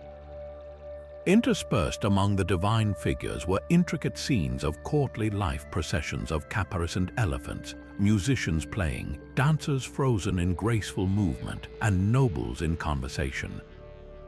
This was a deliberate fusion of the sacred and the secular, a stone tapestry that proclaimed that the empire's prosperity was a direct reflection of the god's favor, and that its rulers were the rightful custodians of both spiritual and temporal power. Perhaps no structure encapsulates this beautiful synthesis of power and piety better than the gateway to the Lotus Mahal complex.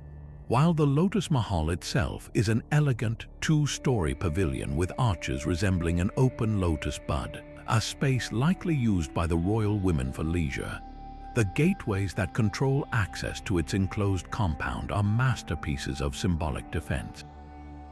They are heavily fortified with thick walls and strategically placed guard rooms, speaking to very real concerns of security. Yet, this military function is entirely cloaked in an overwhelming aesthetic of delicate beauty. The stone door frames are not stark and imposing. They are intricately carved with sinuous vines, blooming lotuses, and graceful geometric patterns. The message is subtle but unmistakable. The Vijayanagara Empire was so confident, so secure in its power, that even its fortifications could be transformed into objects of art. To be granted passage through such a gateway was to be invited into a rarefied world where strength was expressed not through brute force alone, but through an unparalleled refinement and devotion. This architectural philosophy was rooted in a core tenet of the Vijayanagara worldview. The city itself was conceived as an earthly replica of the divine realm, a Buloka Vaikunta, or heaven on earth. The rivers, hills, and temples were all deliberately aligned with cosmic principles. Therefore, every gateway, from the smallest temple gopuram to the massive entrances of the royal enclave, functioned as a spiritual portal. Crossing the threshold was not just a physical act, it was a transformative passage from the mundane world into a sacred geography. The air itself was believed to change, charged with the presence of the deities whose stone images watched over the entrance. Pilgrims, diplomats, and traders alike would have felt this transition profoundly. The gates served to purify and prepare the visitor, framing their first glimpse of the city's wonders, its vast bazaars, its monumental public buildings, its resplendent temples, as a vision of a celestial capital, a place where gods and humans coexisted. This was the empire's ultimate projection of power, the ability to manifest a theological idea in brick and mortar, creating a portal that convinced all who entered that they were stepping into a domain blessed by the heavens themselves. The tragic and violent destruction of Vijayanagara in the year 1566, following a major military defeat, adds a profound layer of poignancy to these surviving gateways. The city was sacked, its buildings systematically demolished, and its population scattered. What remains today in Hampi are the skeletons of these once glorious portals, their upper stories often fallen, their carvings scarred by time and iconoclasm. Yet they have lost none of their power. In fact, their ruined state makes their original ambition even more potent. They stand as silent, resilient witnesses to the sudden, brutal end of a golden age. To walk through the Victory Gate today is to experience a powerful duality. You can still feel the overwhelming awe the empire intended to inspire, but it is now mingled with a deep sense of transience.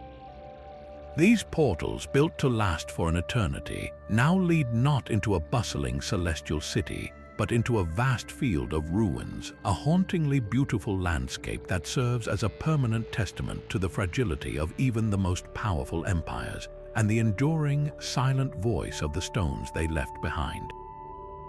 But the reuse of these sculptures was far from haphazard vandalism. It was a calculated and brilliant piece of political propaganda, a desperate and masterful attempt to legitimize a controversial new ruler. Constantine had come to power not through a smooth succession, but through a brutal civil war. His decisive victory over his rival Maxentius at the Battle of the Milvian Bridge in 312 was the event the arch officially commemorates.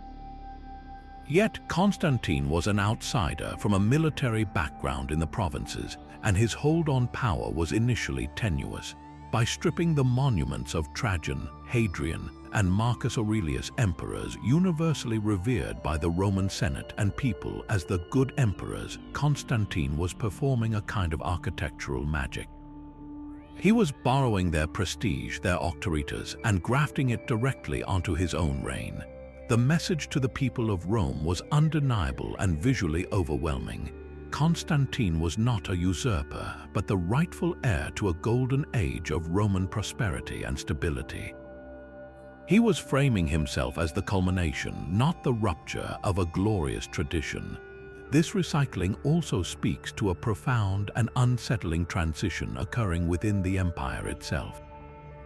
The extensive use of spolia suggests that by the early 4th century, Rome no longer possessed the vast, highly specialized workshops capable of producing sculptures of such quality and on such a scale. The economic and political crises of the preceding century had taken their toll. The new sculptures created specifically for the arch, which depict Constantine's own activities like addressing the people or distributing largesse, are stylistically very different. They are more rigid, hierarchical, and less naturalistic, with larger eyes and simplified forms, breaking from the classical idealism of the older reliefs. This stylistic shift is not merely a decline in skill, but a change in artistic purpose. The art was becoming less about capturing realistic beauty and more about communicating power and authority directly and symbolically. Walking around the arch, you are visually navigating this schism in time, seeing the confident, fluid past literally propping up the more austere, symbolic present.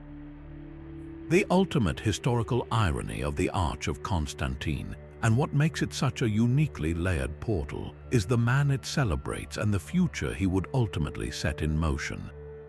While the arch is covered in images of pagan sacrifices, the emperor pouring libations to Jupiter, Apollo, and Hercules Constantine is the emperor who would fundamentally redirect the course of Western history by legalizing Christianity. Just a year after its dedication, he issued the Edict of Milan, granting tolerance to the faith, and he would later be baptized on his deathbed. The arch, therefore, stands as a monumental paradox. It is a pagan monument saturated with the imagery of a polytheistic past, built to honor the first Christian emperor. It is a bridge between two worlds. Constantine, in a very real sense, was using this arch as a portal he himself sought to walk through. He was stepping from the old Roman world of the pagan gods, whose imagery he co-opted for legitimacy, into a new Christian era that he was actively creating. The arch frames this incredible moment of historical pivot, where the future of Europe was being decided even as its builders reached back to the ghosts of Rome's past for support. Today, the arch stands not just as a monument to a single battle or emperor, but as a silent witness to the complex, often contradictory, forces that shape history. It is a testament to the power of image making, to the enduring potency of the classical past, and to the turbulent, unpredictable nature of cultural change. It does not present a clean, simple narrative, but a palimpsest, a document written over an older text where the layers of different times, different styles, and different beliefs are all visible at once. To stand before it is to stand at a crossroads, looking back at the towering achievements of the High Empire while simultaneously glimpsing the contours of the medieval world that would follow. It is a portal of memory, of propaganda, and of profound transition, its stones holding within them the end of one age and the hesitant, uncertain beginning of another. From the sun-baked ruins of Roman forums and the celestial gateways of Hampi, we now venture further back in time to the rugged highlands of ancient Anatolia, where the formidable Hittite Empire carved its capital from the very bones of the earth. Here, in the sprawling citadel of Hattusa, gateways were not merely entrances.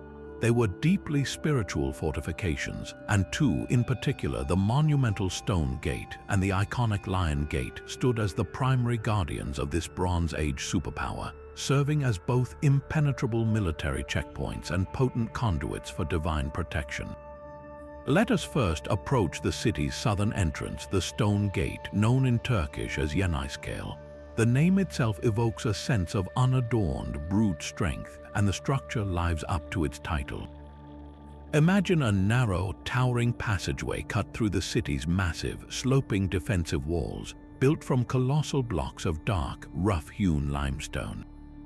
This was not a gateway designed for beauty or ceremonial processions. Its purpose was pure, uncompromising intimidation and control. The approach would have forced any visitor or potential attacker into a vulnerable, channeled path, completely exposed to the defenders stationed high on the ramparts. The architecture is a masterclass in defensive psychology, making it unequivocally clear that entry into Hattusa was a privilege granted by the Hittite king, not a right. Passing through this dark, imposing portal was to transition from the volatile, outside world into the meticulously ordered and powerful heart of the Hittite state, a realm of strict laws, advanced metallurgy, and a complex pantheon of gods. Yet, the true genius of Hittite gateways lies in their fusion of this physical might with a profound and active spiritual belief. The Hittites saw the world as inhabited by countless deities and spirits, and the vulnerable thresholds of their city were believed to be particularly susceptible to malevolent supernatural forces. To counteract this, they imbued their gates with powerful, permanent guardians. This brings us to the city's more famous western entrance, the breathtaking Lion Gate. While the Stone Gate relied on its raw, imposing mass, the Lion Gate added a layer of divine terror. Its name comes from the two magnificent, full-bodied lion sculptures carved from massive stone blocks and set into the gate's foundation, their powerful bodies projecting outward from the walls as if emerging from the earth itself. These are not the serene, majestic creatures of Mycenae. The Hittite lions are something far more primal and intimidating. They stand in a low, aggressive crouch, their mouths gaping open in a silent, eternal roar, their muscular forms taut with coiled energy. They are not merely decorative, they are actively on guard, their stone gaze fixed on the horizon, forever challenging any who would approach with ill intent. But to see these lions as simple stone animals is to miss their true, terrifying function. In the Hittite worldview, these sculptures were far more than representations. They were believed to be vessels for powerful protective spirits, divine entities summoned and bound to the stone to serve as eternal sentinels. They were a form of supernatural alarm system, a first line of defense that operated on a spiritual plane. The Hittites believed that evil, whether in the form of a demonic force or a sorcerer's curse, would be frozen in its tracks by the powerful aura of these guardian spirits. The lions' roaring mouths were not just carved for effect, they were thought to be capable of emitting a spiritual roar that could repel malevolence, creating an invisible barrier of divine power that no physical army could breach. This makes the Lion Gate a perfect example of a Hittite portal. It was a seamless blend of military engineering and state-sponsored magic, where the physical barrier of the wall was reinforced by an equally formidable spiritual one. This concept of the gateway as a spiritual conduit is further illustrated by the discoveries made around these structures. Archaeologists have found ritual pits known as karam buried beneath the gate's foundations. These pits contained precious offerings, vessels, weapons, and other valuable items deliberately placed there as gifts to the Thanak or underworld deities. These were not casual donations, they were part of a formal consecration ritual, a pact sealed with the earth itself to secure the god's eternal protection for the gateway and, by extension, the entire city. The gate was thus a two-way street. It kept human enemies out, but it also served as a point of communication with the divine, a place where the Hittites could send their prayers and offerings directly into the earth to appease the powerful forces that governed their safety and prosperity. Together, the Stone Gate and the Lion Gate present a complete picture of Hittite power. The Stone Gate represents the tangible, earthly authority of the king and his army, the power to control access and demand submission through overwhelming force. The Lion Gate represents the empire's deep, abiding spiritual conviction, the belief that their dominion was divinely sanctioned and supernaturally protected. To pass through either was to acknowledge both forms of Hittite supremacy. These portals were the proud, fierce face of an empire that rivaled ancient Egypt and Babylon, and their enduring ruins continue to guard the secrets of a people who understood that the most secure fortress is one defended not only by walls of stone, but by the unwavering faith of those who walk within them. Leaving the complex historical layers of Rome's Arch of Constantine, our journey sweeps us across the Mediterranean to the sun-drenched coast of North Africa, to a city that demonstrates the vast, interconnected nature of the Roman world. We arrive in Leptis Magna in modern-day Libya, a city that was already ancient and prosperous when it received its most famous son's ultimate tribute. Here stands the Arch of Septimius Severus, a tetrapylon of such overwhelming opulence that it feels less like a monument and more like a city block carved from solid, gleaming marble. This was not an arch commemorating a single military victory.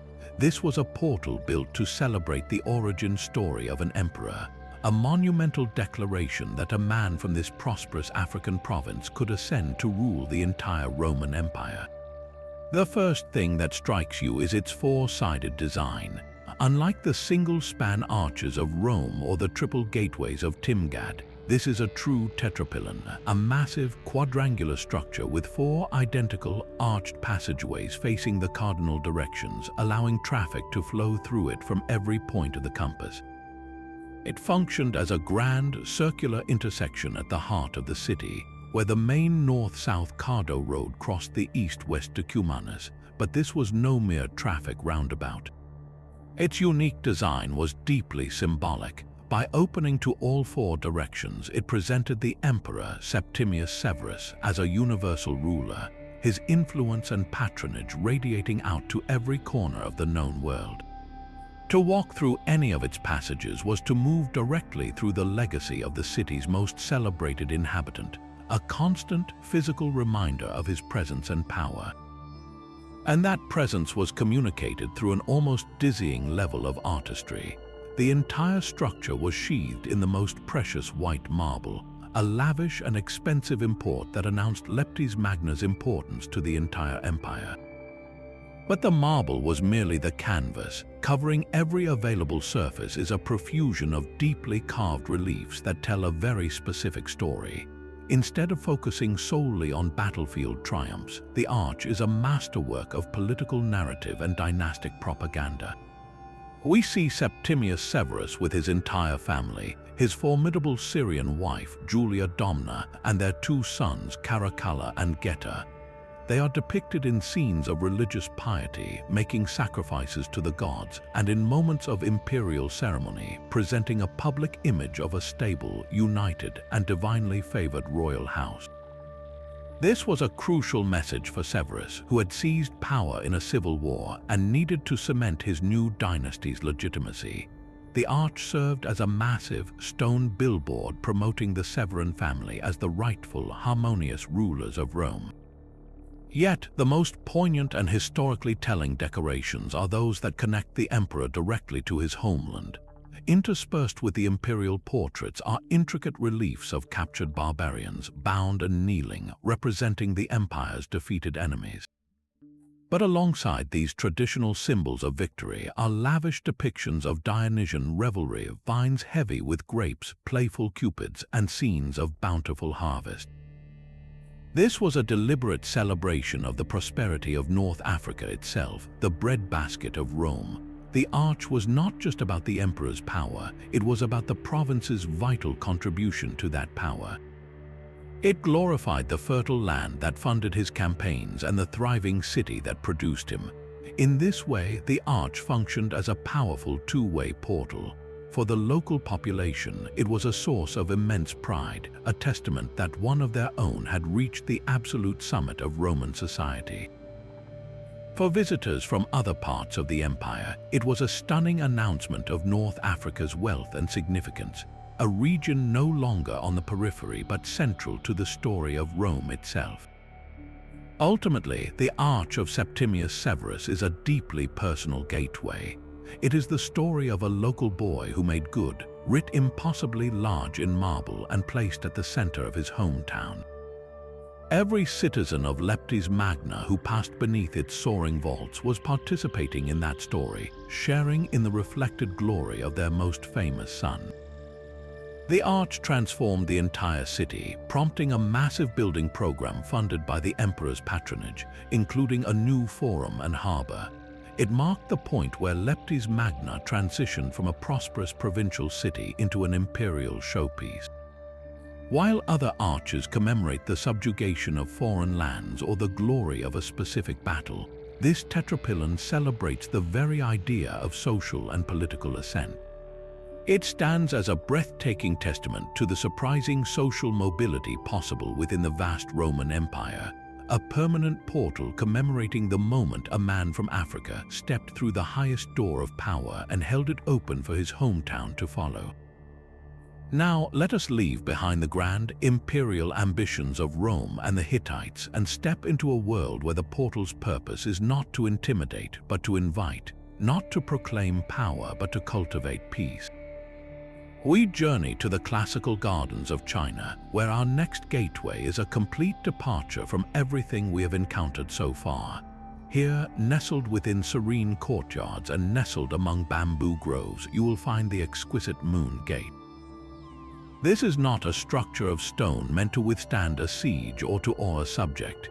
It is a portal of pure philosophy, an architectural sigh of contentment, designed not to keep the world out, but to frame a perfect piece of it within. The experience of a moon gate is one of deliberate and beautiful restraint. You do not march through it as you would a triumphal arch, you are drawn to it. Its form is a perfect circle carved through a whitewashed garden wall, its outline smooth and unbroken. There are no carvings of gods or heroes, no intimidating guardians or inscriptions of conquest. Its beauty lies in its simplicity and its profound function. It is a living frame. The gate does not simply offer a view of the garden, it meticulously curates one. The gardener and architect work in concert, positioning the gate so that it captures an ideal composition.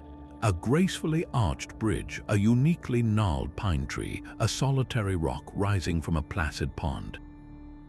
When you stand before it, you are not just looking at a garden, you are looking at a painting that breathes. The circular frame isolates the scene from any visual clutter, forcing your eye to focus on the balance, the harmony, and the quiet beauty within.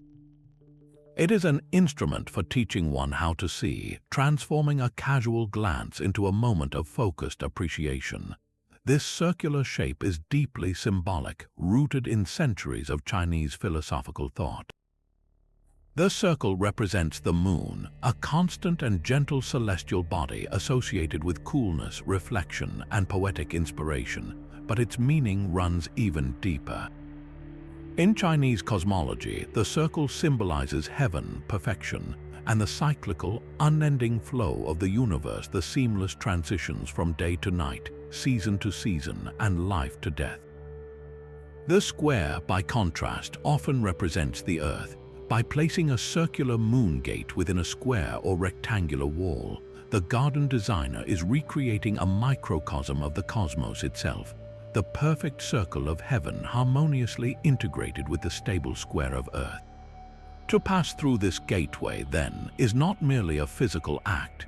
It is a symbolic journey into a state of idealized balance, a step into a miniature universe where everything is in its rightful place, encouraging a corresponding harmony within the mind and spirit of the visitor.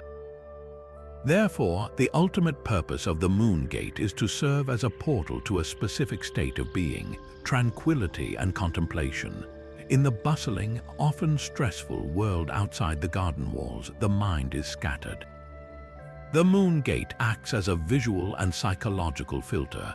Its perfect, encompassing shape helps to quiet mental noise, drawing you into the present moment. Crossing its threshold is a conscious decision to leave behind worldly concerns and enter a realm dedicated to quiet reflection. The framed view is not passive, it is an active participant in meditation. You might find yourself contemplating the resilience of the bamboo, the patient erosion of the scholar's rock, or the gentle movement of koi fish in the water. Each element a lesson in patience, strength, and flowing with the natural order of things. The gate facilitates a deep, harmonious connection with nature, not as a force to be conquered, but as a teacher to be observed and respected. In this way, the moon gate stands in stark, beautiful contrast to the monumental portals we have explored. Where the Gate of Mycenae projected martial power and the Ishtar Gate celebrated divine spectacle, the moon gate embodies a different kind of strength altogether. The power of quiet observation, the cultivation of inner peace, and the profound aesthetic principle that true beauty often lies in what is framed out as much as what is framed in. It requires no armies to defend it and no inscriptions to explain it.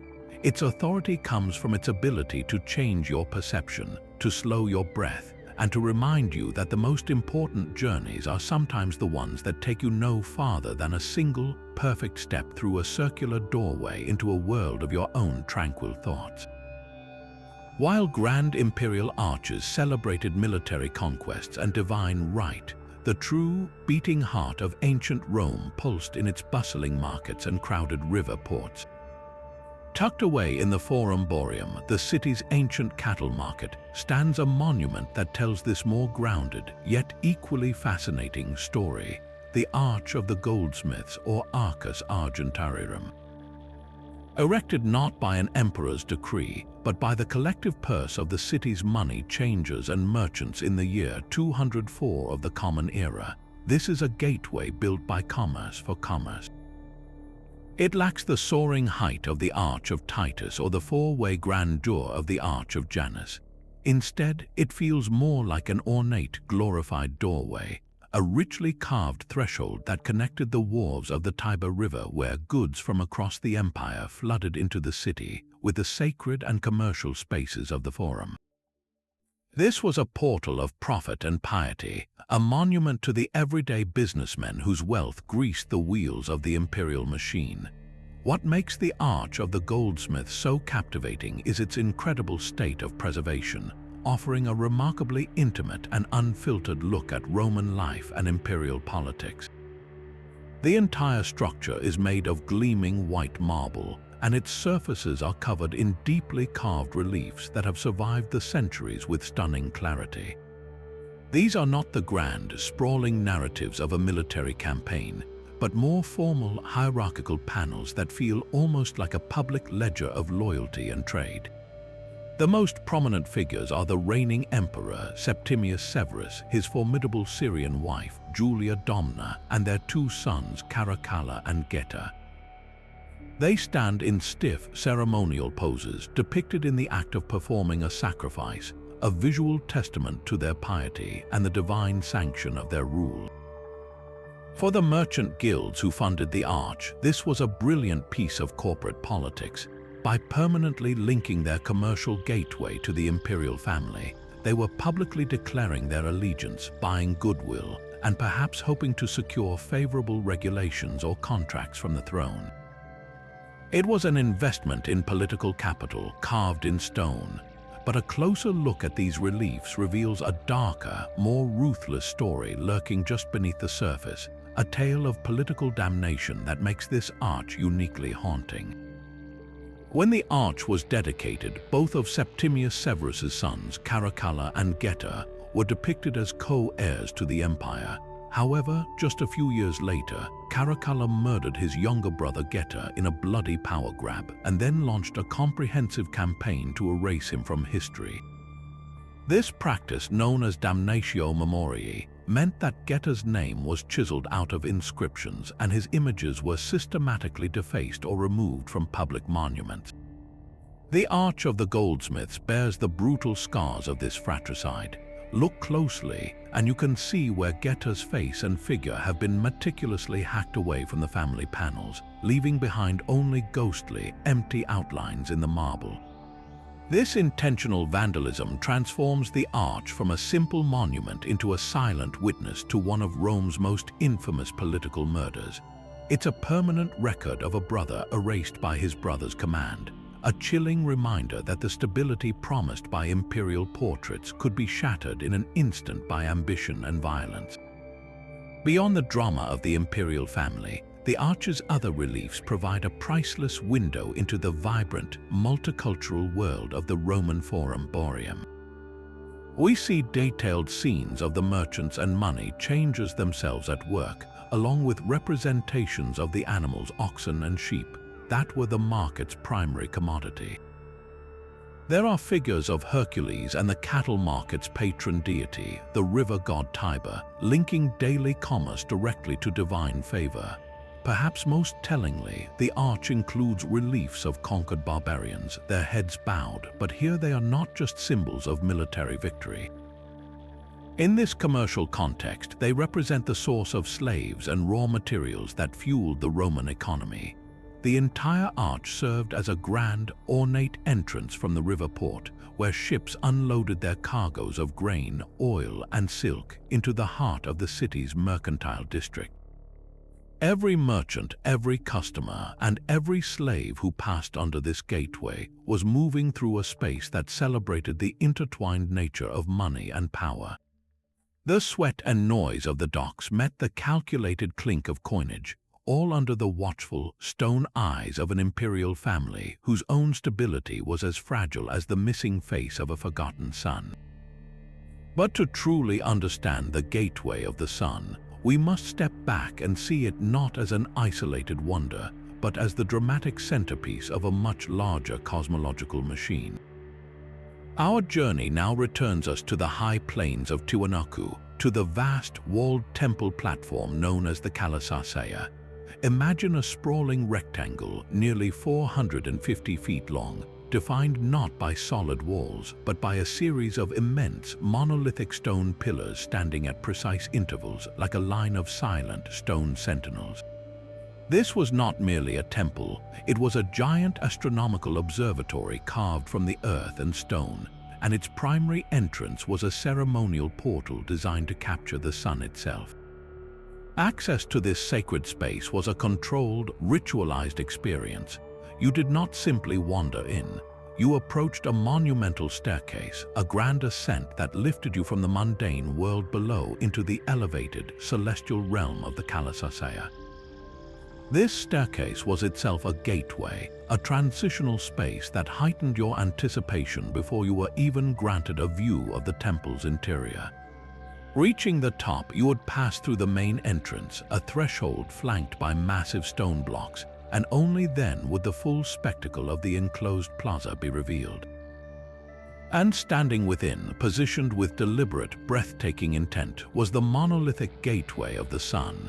Its placement was not random. It was the focal point of the entire complex, the ultimate destination toward which all the architecture was oriented.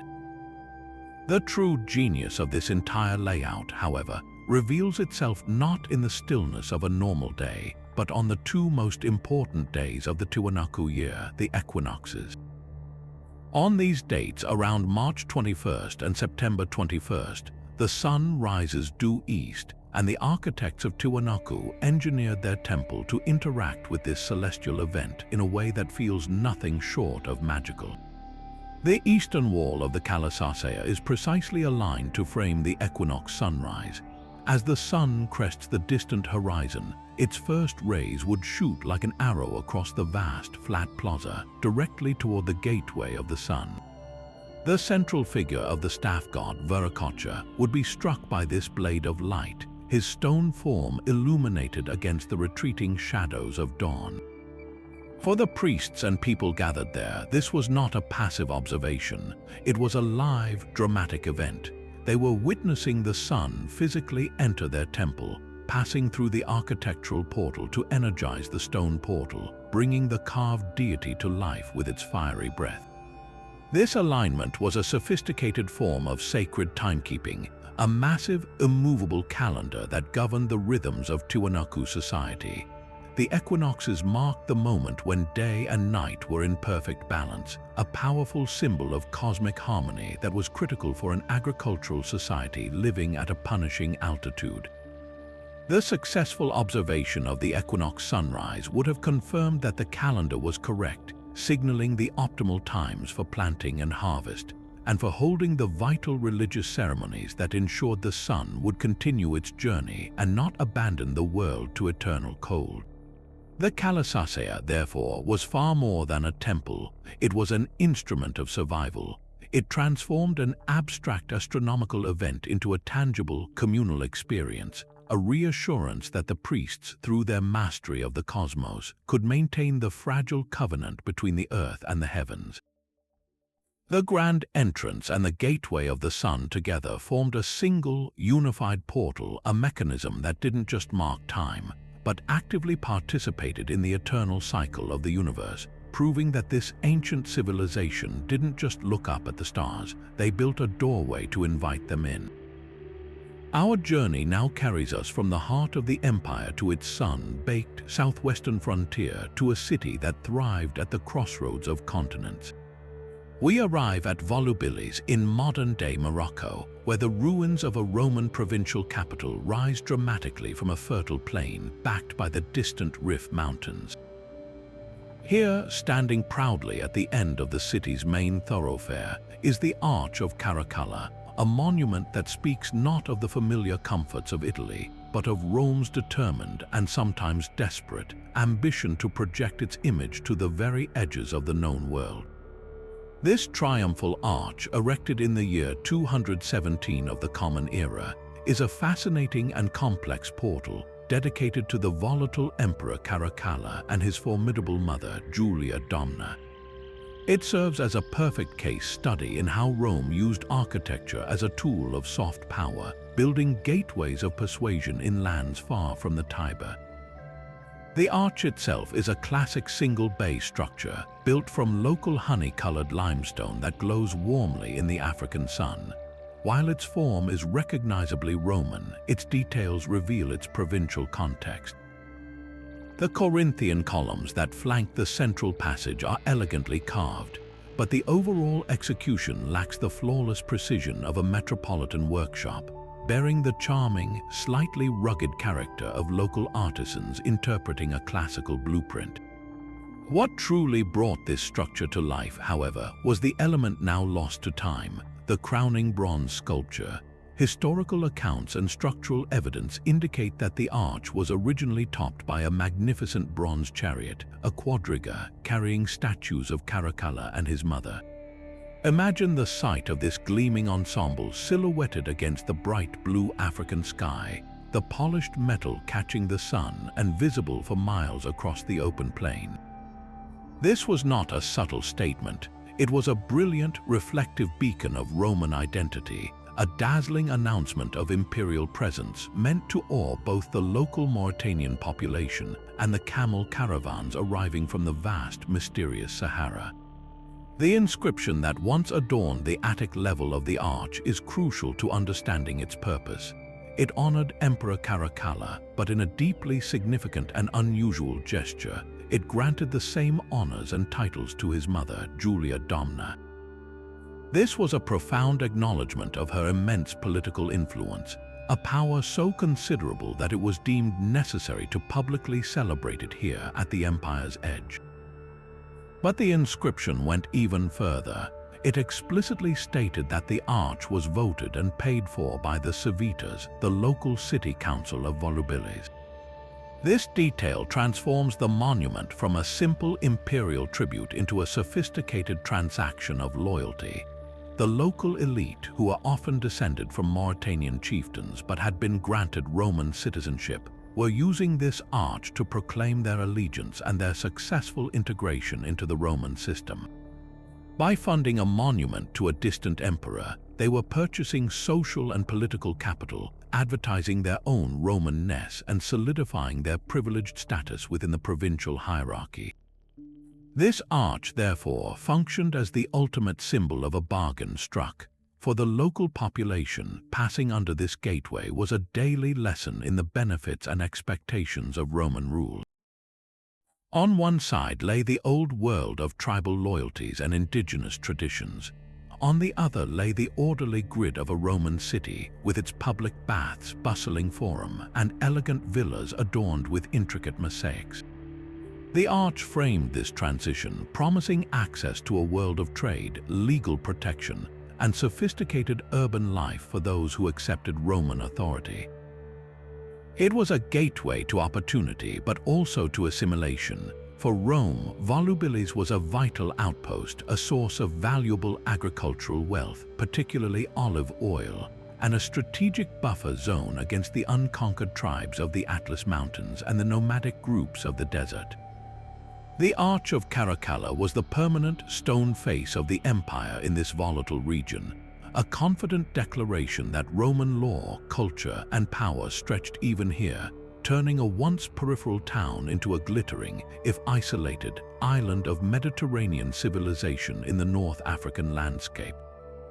But while the Romans and the Tiwanaku built grand, physical archways to interact with gods and emperors, the ancient Egyptians crafted portals that were perhaps even more vital, not from stone you could touch, but from magic and belief.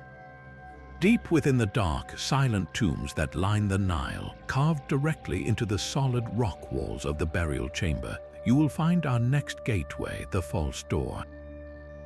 The name is misleading to our modern ears, suggesting a deception or a trick. For the Egyptians, nothing could be further from the truth. This was the most sacred, the most functional, and the most critically important architectural feature in the entire tomb. It was a spiritual aperture, a magical conduit that served as the single permanent point of contact between the world of the living and the realm of the dead. To understand the false door, you must first understand the Egyptian concept of the soul, which was a complex and multifaceted entity. One of its most crucial parts was the ka, a kind of spiritual double or life force that was born with a person and survived their physical death. The ka, however, could not exist on its own in the afterlife. It required constant sustenance. It needed to eat and drink just as it had in life. But how could a spirit consume physical food and water? The false door was the elegant, ingenious solution to this problem. It was not a door meant for a living person to walk through. It was a one-way portal designed exclusively for the ka to pass through. The Egyptians believed that the spirit of the deceased could magically traverse this stone threshold, moving from its eternal dwelling place in the tomb to receive the offerings left for it by its family and priests. The central panel of the false door, often slightly recessed, was the literal active zone where this mystical transfer took place. The offerings placed before it, bread, beer, wine, and meat, were not merely symbolic. Their spiritual essence, their ka, was absorbed by the ka of the deceased, providing it with eternal nourishment and ensuring its comfort and survival for all eternity. The standard layout of a false door is a masterpiece of symbolic architecture, a formula perfected over centuries. Imagine a rectangular, framed niche that looks like a doorway but is solid stone. It is typically divided into three main sections. At the top, a rounded drum or cavetto cornice, often flanked by two rolls that resemble the ends of rolled-up mats, evokes the entrance to a primordial reed shrine, harkening back to the earliest days of Egyptian civilization. Below this, in the center of the lintel, you will almost always find the name and titles of the tomb owner, because to speak or read the name of the dead was to make them live again. Flanking the central niche are multiple sets of jams, inscribed with more texts offering formulas and prayers inviting the ka to come forth and receive its gifts. And most importantly, on the outer jams, you will often find a carved image of the tomb owner himself, standing as if he is about to cross the threshold, eternally poised to step out and partake of the offerings left in his honor. The scenes carved around and above the false door bring this spiritual transaction to life. The most common depiction shows the deceased seated before an offering table heaped with all the good things he enjoyed in life: loaves of bread, joints of beef, bundles of lettuce, and tall stacks of beer and wine jars. Sometimes he is shown with his wife and children, ensuring his family would be with him in the afterlife. In other scenes, we see priests or the man's own son, labeled as his priest, performing the vital offering ritual. They are shown pouring libations of water or burning incense, their actions captured in stone to magically repeat for eternity. These images were not mere decoration, they were a form of permanent magical insurance. Even if a descendant failed in their duty, or if the tomb was eventually forgotten by the living world, these carved depictions of food, drink, and ritual would activate through the power of hieroglyphic magic, providing a perpetual, guaranteed source of sustenance for the hungry ka. The false door, therefore, was the tomb's ultimate security system, a fail-safe against the neglect and the passage of time. This makes the false door the absolute heart of the Egyptian tomb, far more crucial than the burial chamber itself. The body, mummified and sealed away in its sarcophagus, was a dormant vessel. The vibrant, active part of the deceased, the ka, lived here at this interface between two worlds. The entire tomb, with its statues, its wall paintings of daily life, and its stored grave goods, was essentially a machine for living after death. And the false door was the machine's most critical component, its power switch and its charging port. To build a tomb without one was to condemn your spirit to starvation and a second, final death, a fate far more terrifying than the first. In this context, these silent, stone archways were not false at all. They were the most real and necessary structures in the Egyptian universe. built from faith and magic to bridge the greatest divide humanity has ever contemplated, ensuring that the line between life and death was not a solid wall, but a permeable, open door.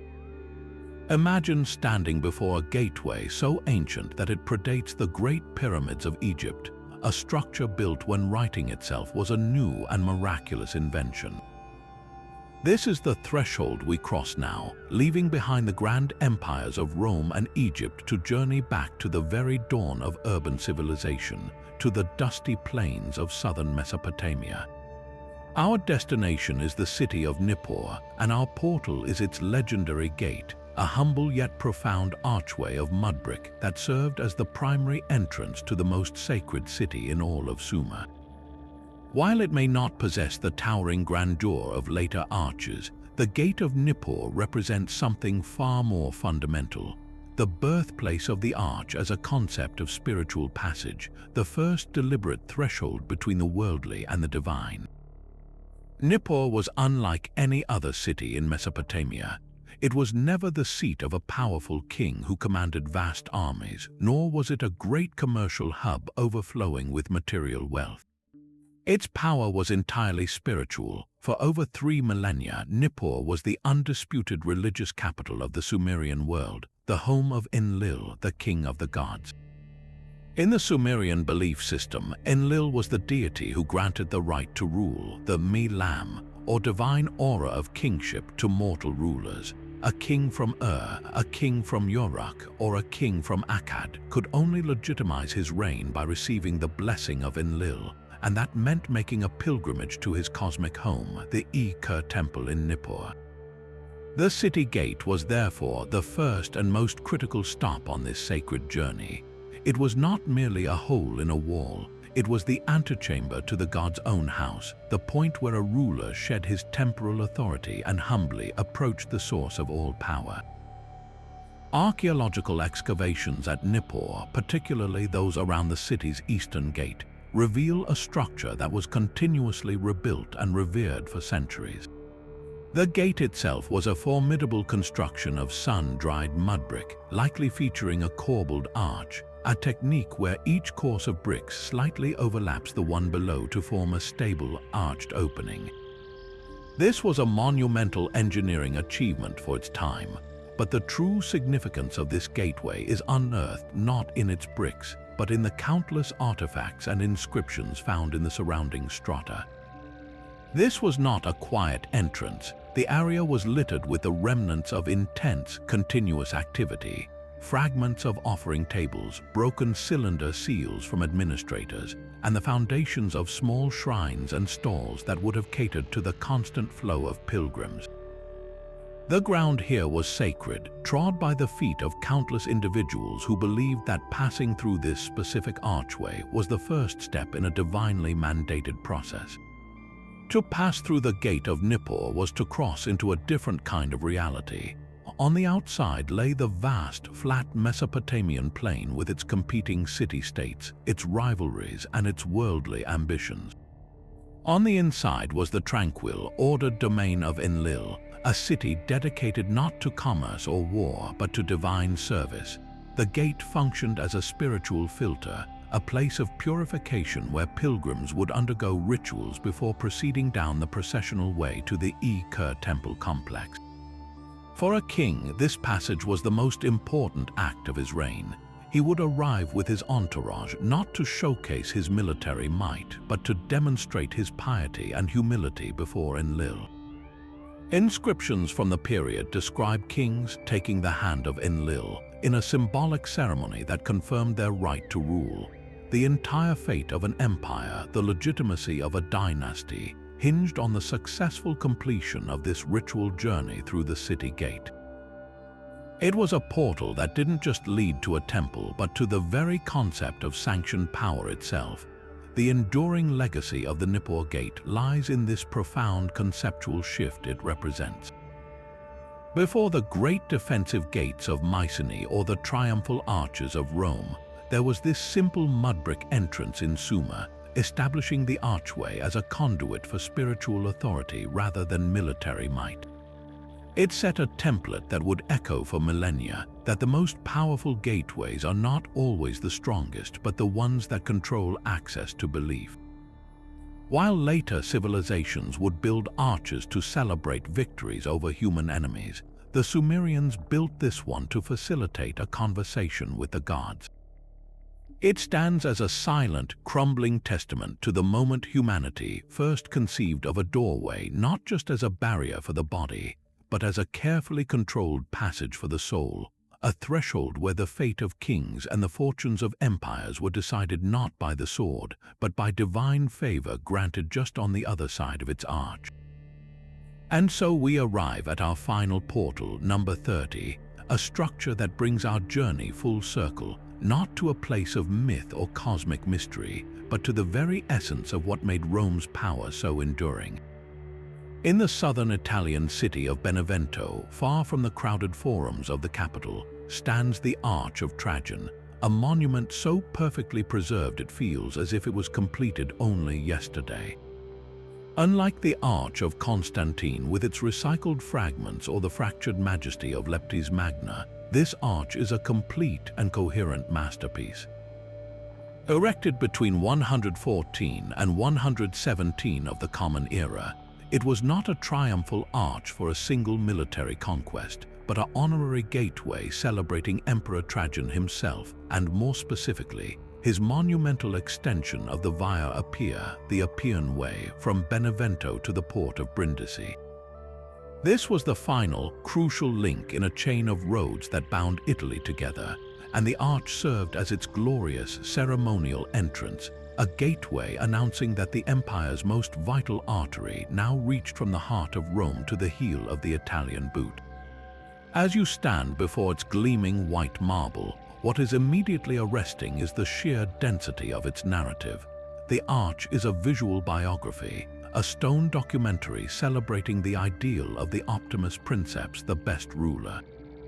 Every surface, from the spandrels to the inner vault, is covered in intricately carved reliefs that document not just the emperor's victories, but his entire philosophy of governance. On the side facing Rome, the panels depict Trajan's civil and domestic achievements. We see the emperor, larger than life, engaged in the quiet, profound work of empire building. In one scene, he is shown establishing a charitable institution for the children of the poor, the Alimenta, a revolutionary welfare program that provided state funds for the upbringing of needy Italian children. This was not empty charity, it was a strategic investment in the future citizens and soldiers of Rome, a policy that demonstrated the emperor's role as Pater Patrii, the father of the fatherland. In another panel, he is depicted in the Forum, surrounded by citizens and officials, administering justice and overseeing the distribution of grain, the lifeblood of the city's populace. These are scenes of peace and prosperity, portraying an emperor whose greatness was measured not only on the battlefield but in the breadlines and law courts of his people. Turning to the side of the arch facing the provinces, the narrative shifts to Trajan's military and foreign policy triumphs, the source of the wealth that funded his public works. Here, the reliefs vibrate with energy and conquest. We witness the emperor receiving the submission of defeated barbarian chieftains, his legions standing in disciplined ranks behind him. The most significant panels detail his victorious campaigns in Dacia, modern-day Romania, a conquest that brought vast new gold mines into the Roman treasury. Yet, even in these scenes of subjugation, the message is one of controlled power and eventual integration. The enemy is defeated but not annihilated. They are shown kneeling, offering their allegiance, becoming part of the Roman world. This careful curation of imagery presents Trajan as the ideal balance of the warrior and the statesman, the fierce protector who secured the empire's borders, and the wise administrator who used the spoils of war to build a better society for all Romans. The two sides of the arch are in constant, deliberate dialogue, one completing the other to form a holistic portrait of perfect leadership. But the true genius of this portal lies in its most intimate and sacred spaces. Step directly beneath the archway itself and look up. The ceiling of the vault is not a blank expanse, it is a celestial map. A magnificent relief shows the emperor and his wife Plotina being crowned by victory, while the powerful figure of Jupiter himself looks on, his hand resting on Trajan's shoulder. This is the ultimate act of political and spiritual theater. It frames Trajan not just as a successful ruler, but as a divinely chosen one, a man whose virtues have earned him the personal endorsement of the king of the gods. To pass through this arch was to walk directly under this sacred scene, to be physically enveloped by the narrative of a perfected, God-approved empire. Every merchant, soldier, or provincial official who traveled this road was given a potent, unforgettable lesson in the ideology of the Optimus Princeps. The arch was a school in stone, teaching that the strength of Rome flowed from a virtuous cycle of military conquest, wise administration, and divine favor, all embodied in the person of a single, exemplary man. The Arch of Trajan at Benevento, therefore, stands as the ultimate expression of the Roman arch as an ideological portal. It does not guard a tomb like the treasury of Atreus, nor does it open onto a spirit world like the gateways of Tikal. Its purpose was more profound and, in its own way, just as magical. It was a gateway into a state of mind, a physical manifestation of a political dream. It framed the reality that the Roman Empire wished to believe about itself, that it was a force for civilization, order, and prosperity, led by a benevolent, all-powerful father. In its perfect preservation, it allows us to step through that portal today, to see the empire not as a collection of crumbling ruins, but as its citizens were meant to see it, at the peak of its confidence, projecting an image of power, piety, and permanence that would inspire awe and loyalty for centuries, a final, magnificent threshold into the heart of the Roman ideal.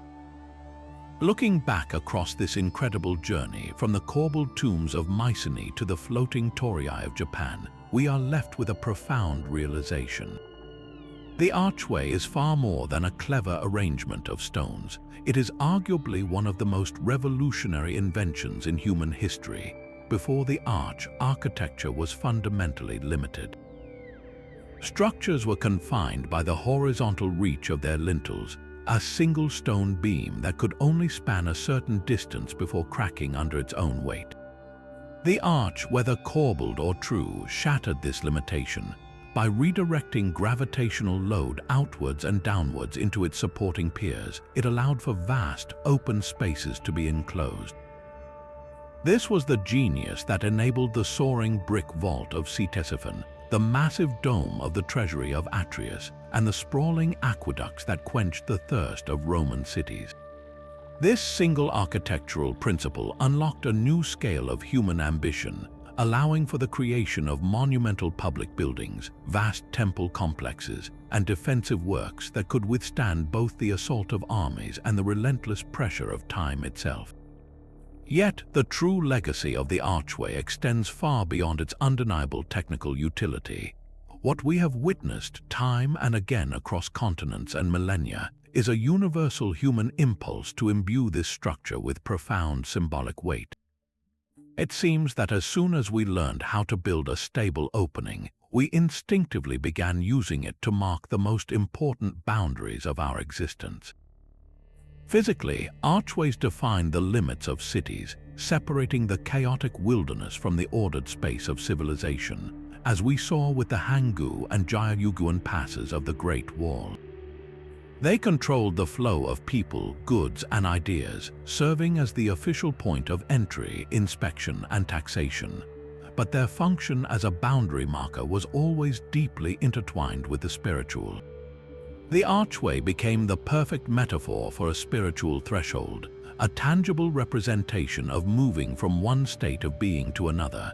This is the common thread connecting the Egyptian false door, a portal for the Ka spirit, to the Shinto torii gate, a transition into a sacred grove. It is the same symbolic power that animated the Maya temple doorways as conduits to the underworld and the Roman Arch of Janus as a spiritual barometer for war and peace.